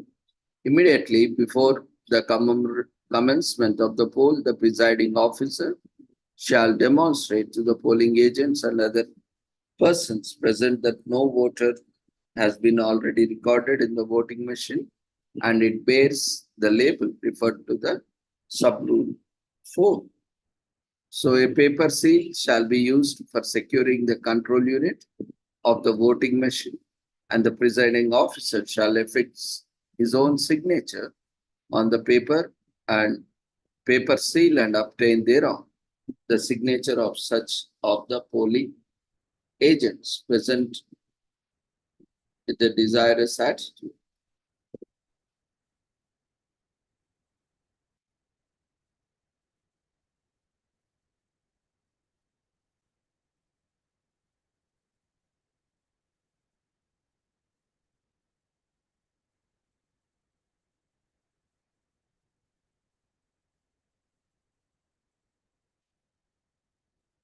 So the presiding officer shall thereafter fix the paper seal to the sign in the space meant therefore in the control unit of the voting machine and shall secure and seal the same. The seal used for securing the control unit shall be fixed in such a manner that after the unit have been sealed, it is not possible to press the result button without breaking the seal. So the control unit shall be closed and secured and the place to the full view of the presiding officer and the polling agents and the balloting unit placed in the voting compartment.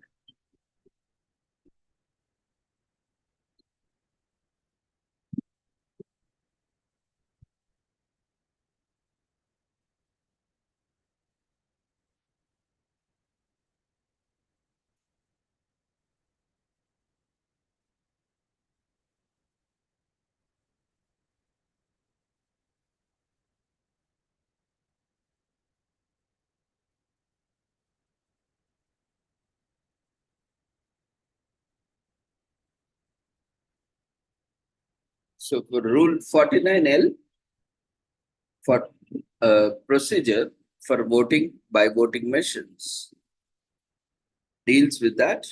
Before permitting an elector to vote, the polling officer shall record the electoral roll number of the elector as entered in the marked copy of the electoral roll in a register of votes in Form 17. Obtain the signature or the thumb impression of the elector.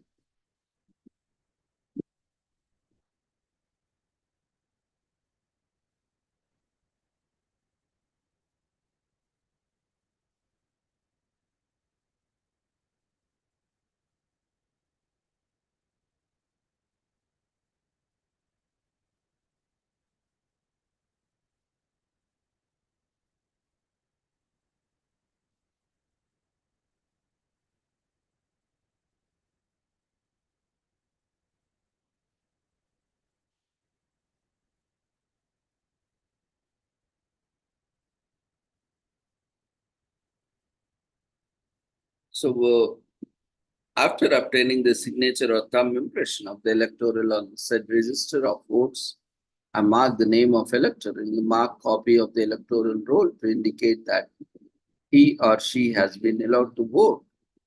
Given details of the document produced by the electoral in proof of his or her identification, provided that no elector shall be allowed to vote unless he has the signature or thumb impression on the registration of voters. Notwithstanding anything contained in the sub-rule 2 of Rule 2, it shall be necessary for any presiding officer or polling officer or any other officer to attest the thumb impression of the elector on the register of voters. So Rule 49M deals with maintenance of secrecy of voting by electors within polling station and polling procedures. Every elector who has been permitted to vote under a Rule 49L shall maintain secrecy of voting within the polling station and for that purpose observe the voting procedure hereinafter laid down. Immediately on being permitted to vote, the elector shall proceed to the presiding officer or the polling officer in charge of the control unit of voting machine who shall be pressing the appropriate button on the control unit, activating the ballot unit for recording of electors' votes. The elector shall thereafter forthwith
So every elector who has been permitted to vote under the Rule 49L shall maintain a secrecy of voting within the polling station and for that purpose observe the voting procedure herein after laid down.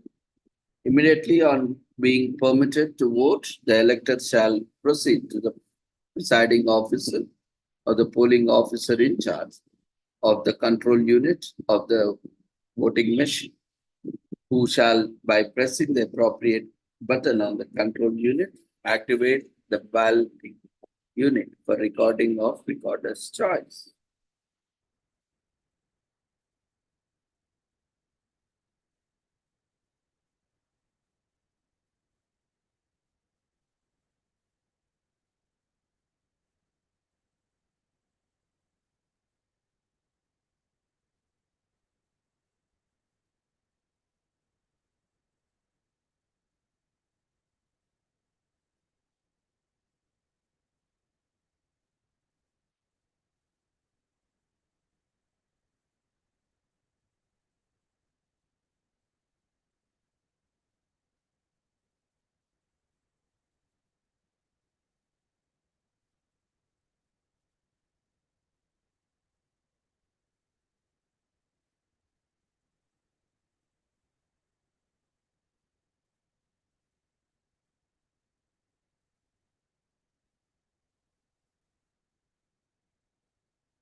So immediately on being permitted to vote, the elector shall proceed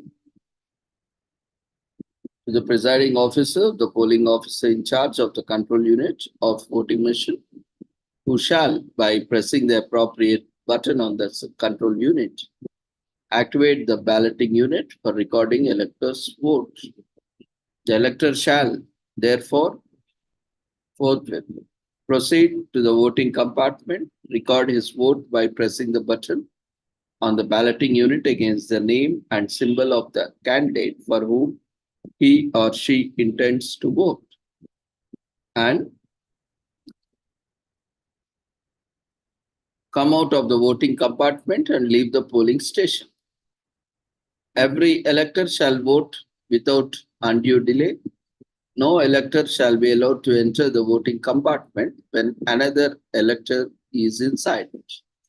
If an elector who has been permitted to vote under the Rule 49L or Rule 49P refuses after warning given by the persistent presiding officer to observe the procedure laid down in sub-rule 3 of the said rules, the presiding officer or a polling officer under the direction of presiding officer shall not allow such elector to vote.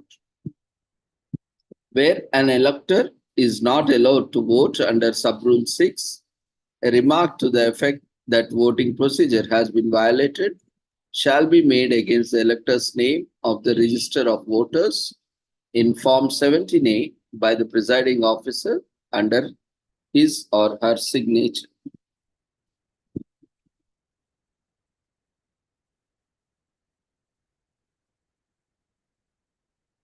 Rule 49MA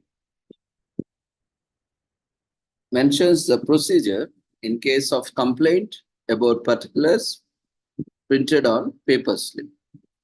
So where printer for paper trail is used, if an elector, after having recorded his vote under Rule 49M, alleges that the paper slip generated by the printer has shown the name or symbol of a candidate other than one he or she voted for, the presiding officer shall obtain a written declaration from the elector as to the allegation after warning the elector about the consequence of making a false declaration. If the elector gives the written declaration referred to in sub-rule 1, the presiding officer shall make a second entry related to the elector in Form 17A and permit the elector to record a test vote in the voting machine in his presence and in the presence of the candidate or polling agents who may be present in the polling station, and observe the paper slip generated by the printer. If the allegation is found true, the presiding officer shall report the facts immediately to the returning officer, stop further recording of the votes in that voting machine, and act as per the direction that may be given by the returning officer. If, however, the allegation is found to be false and the paper slip so generated under sub-rule 1 matches with the test vote recorded by the elector under sub-rule 2, then the presiding officer shall make a remark to that effect against the second entry relating to the elector in Form 17A, mentioning the serial number and number of the candidate for whom such test votes have been recorded, obtain the signature or thumb impression of that elector against such remarks, and make necessary entries regarding such test vote in item 5 in part 1 of Form 17C. Rule 49N mentions recording of votes of blind or infirm electors. The presiding officer is satisfied that owing to the blindness or other physical infirmities, an elector is unable to recognize the symbol on the balloting unit of the voting machine or unable to record his vote by pressing the appropriate button thereon without assistance The presiding officer shall permit the elector to take with him a companion of not less than 18 years of age to the voting compartment for responding the vote on his or her behalf and in accordance with his or her wishes.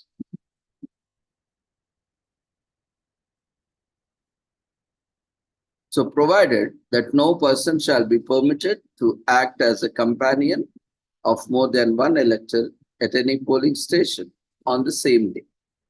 Provided further that before any person is permitted to act as a companion of an elector or any day under this rule, that person shall be required to declare that he will keep secret the vote recorded by him on behalf of the elector, and he or she has not already acted as a companion of any other elector or any other polling stations on that day.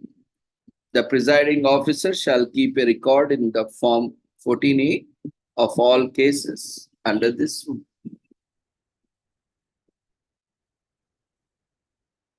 So, Rule 49Q, which mentions presiding officer's entry in the voting compartment during the poll. The presiding officer may, whenever he considers it necessary, enter the voting compartment during the poll and take such steps as may be necessary to ensure that the balloting unit is not tampered or interfered with in any way. If the presiding officer has reason to suspect that an elector who has entered the voting compartment is tampering or otherwise interfering with the balloting unit or has remained inside the voting compartment for unduly long period, he or she shall enter the voting compartment and take such steps as may be necessary to ensure that smooth and orderly progress of the poll. Whenever the presiding officer enters the voting compartment under this rule, he or she shall permit the polling agents present to accompany him or her if so they desire. So finally, the Rule 49R, closing of the poll. The presiding officer shall close a polling station at the hour fixed in that behalf under Section 56 and shall not thereafter admit any elector into the polling station, provided that all the electors presenting at the polling station before it is closed shall be allowed to cast their votes. As already mentioned, those who are in the polling station or those who are in the queue, irrespective of the time, closing time, they will be allowed to cast their votes if they are inside in the queue or inside the polling station. So if any question arises whether an elector was present at the polling station before it was closed, it shall be decided by the presiding officer, and his or her decision shall be final. So Rule 49S mentions accounts of votes recorded. The presiding officer shall, at the close of the poll, prepare an account of votes recorded in Form 17 and enclose it in a separate cover with the account of votes recorded superscribed thereon.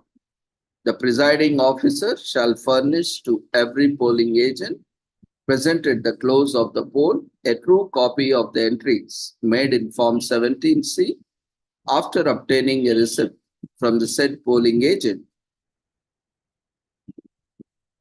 Therefore, and shall at least it as a true copy.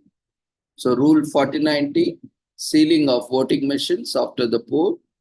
As soon as the practicable after the closing of the poll, the presiding officer shall close the control unit to ensure that no further votes can be recorded and shall detach the balloting unit from the control unit and from the printer where printer is also used.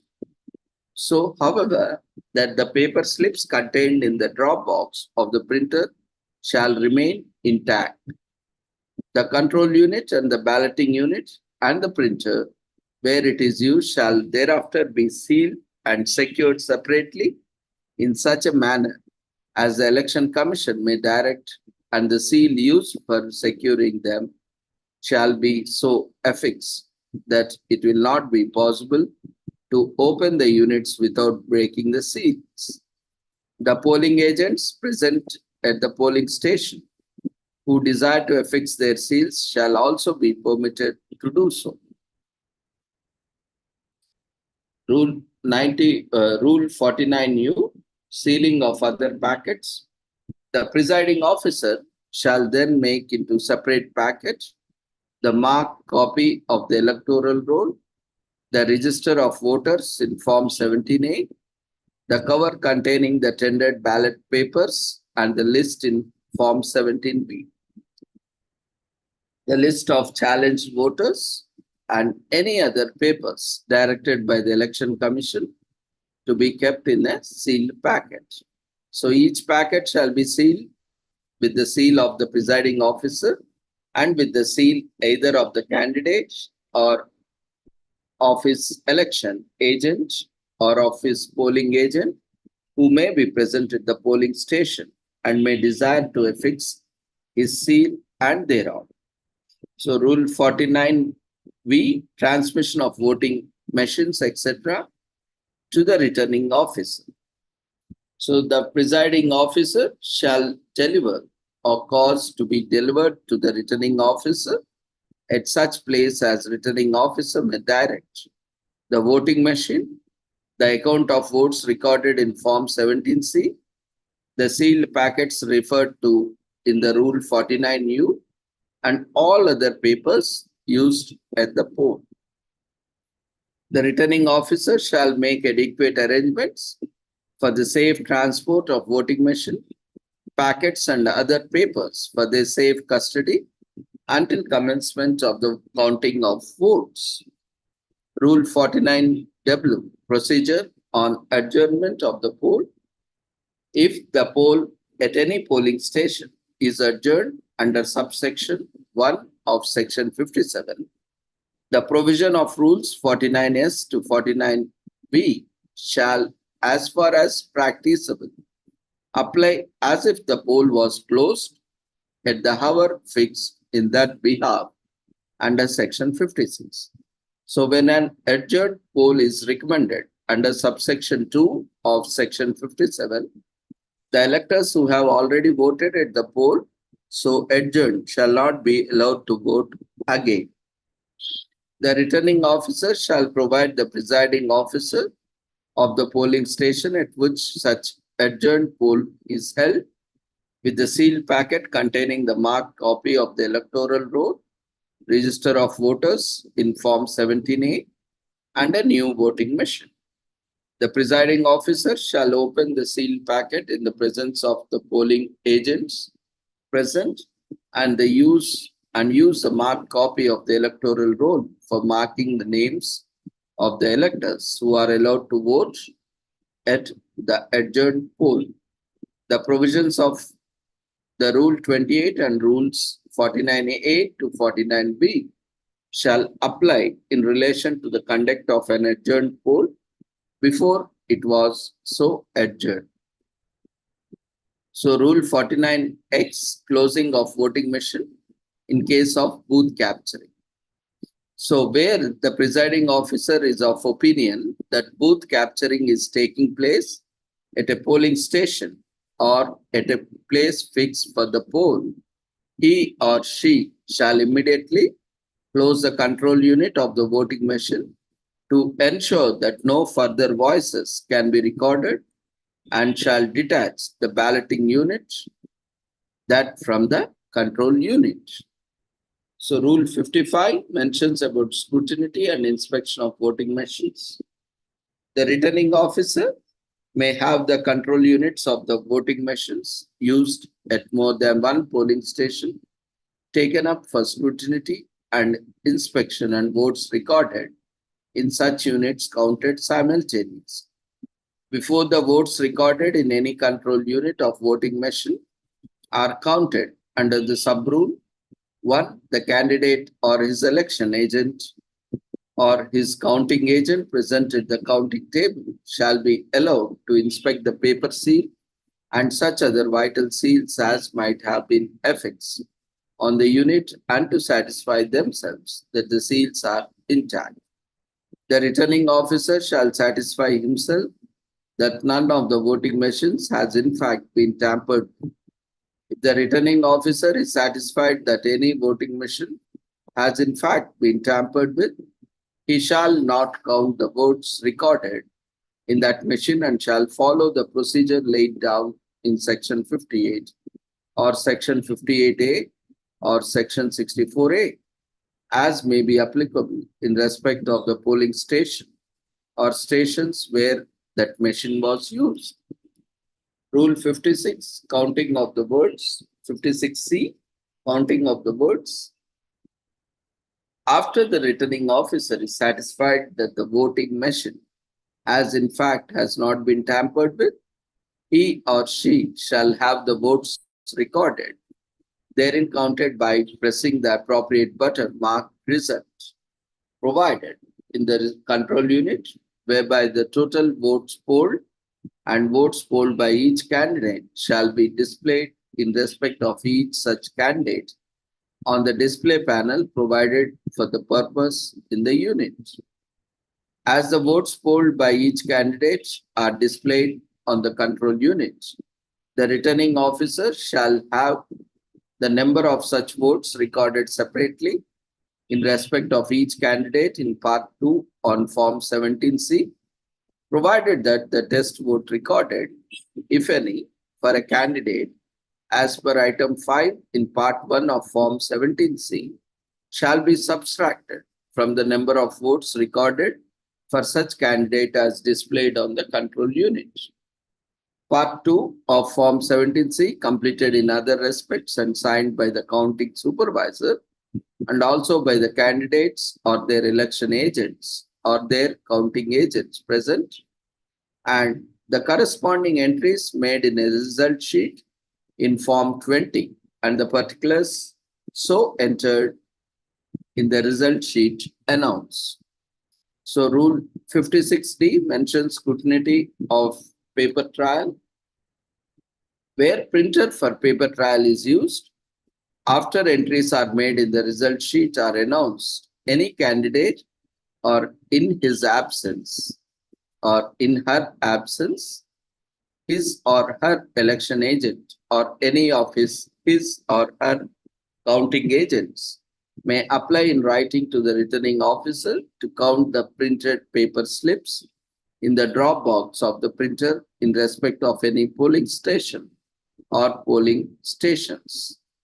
One such application being made, the returning officer shall, subject to such general or special guidelines as may be issued by the Election Commission, decide the matter and may allow the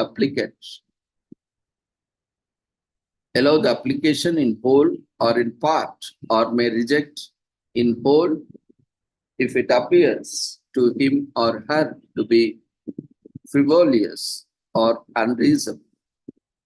Every decision of the returning officer under sub-rule 2 shall be in writing and shall contain the reasons therefore. So if the returning officer decides under sub-rule 2 to allow counting of the paper slips either wholly or in part or parts, he or she shall do the counting in the manner as may be directed by the Election Commission. If there is discrepancy between the votes displayed on the control unit and the counting of the paper slips, amend the result in sheet Form 20 as per the paper slips count.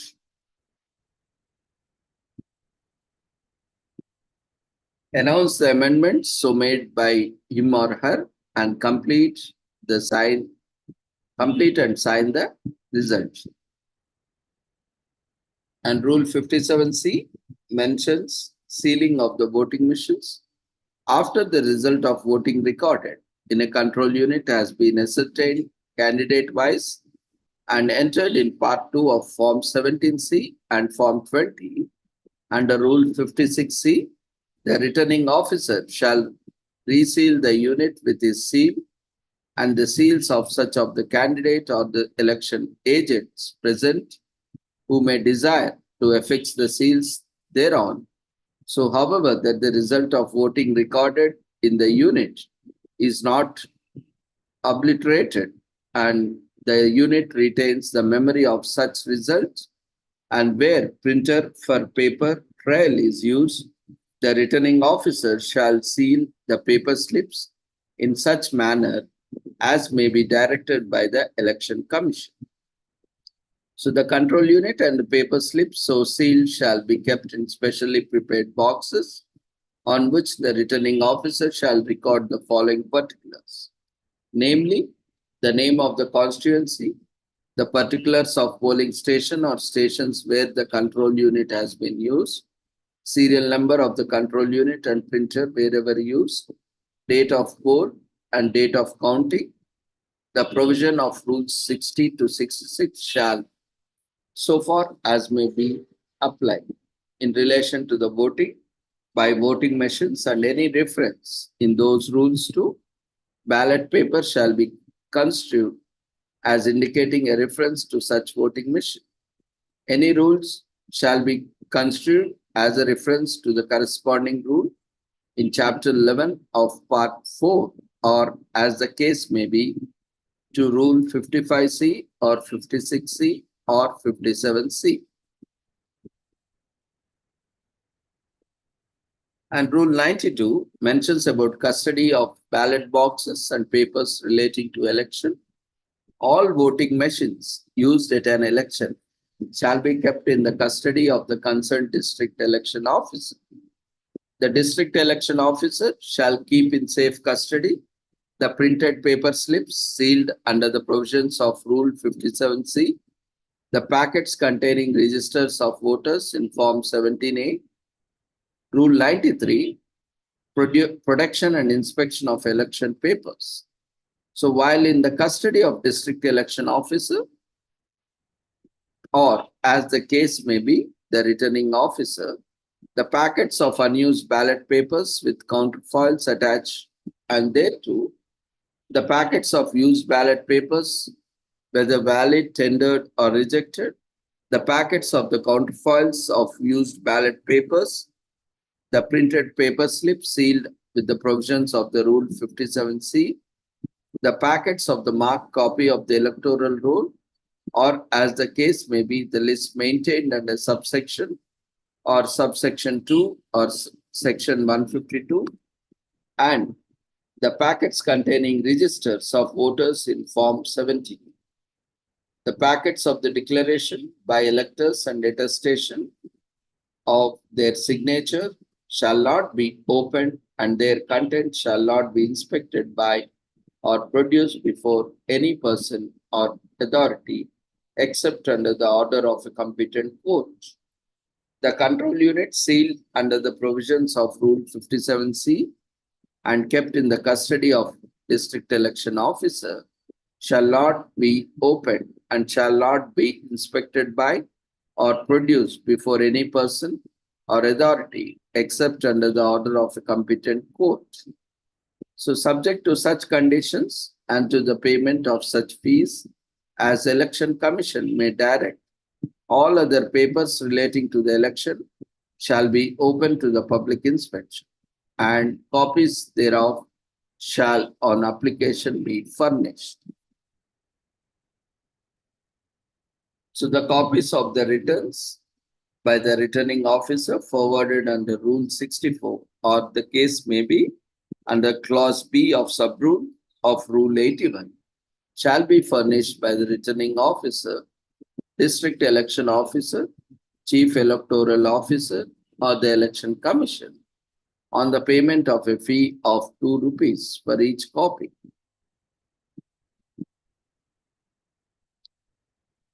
So Rule 94 mentions about disposal of election papers. subject to any direction to the contrary given by the Election Commission or by a competent court or tribunal. The packets of unused ballot paper shall be retained for a period of 6 months and shall thereafter be destroyed in such a manner as the Election Commission may direct. The voting machines kept in the custody of the district election officer under sub-rule 1A of Rule 92 shall be retained intact for such period as the Election Commission may direct and shall not be used at any subsequent election without the prior approval of the Election Commission. The other packets referred to in sub-rule of 93 shall be retained for the period of 1 year and shall thereafter be destroyed, provided that packets containing the counterfoils of used ballot papers and the printer paper slips, if any, shall not be destroyed except with the prior approval of the Election Commission. All other papers relating to the elections shall be retained for such period as the Election Commission may direct. So Rule 95, power of Election Commission to issue directions. So subject to other provisions of these rules, the Election Commission may issue such directions as it may consider necessary to facilitate the proper use and operation of the voting machines.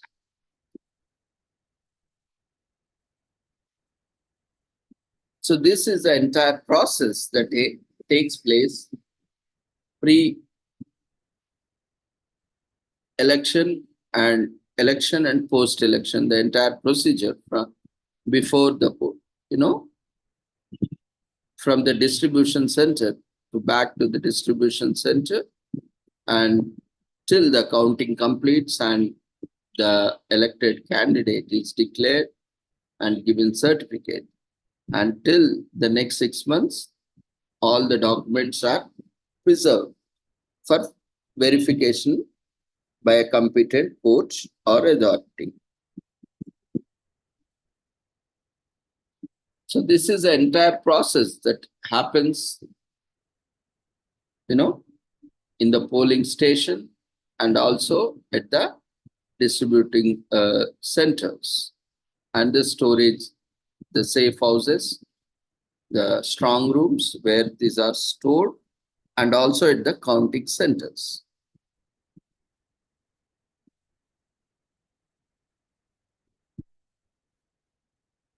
So we need to appreciate so many people are involved to enable transparent, fair and free elections.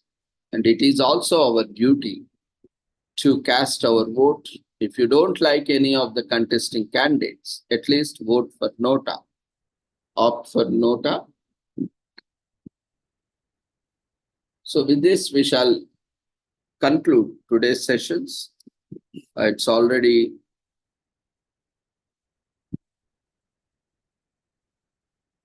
9:08, so we'll stop here.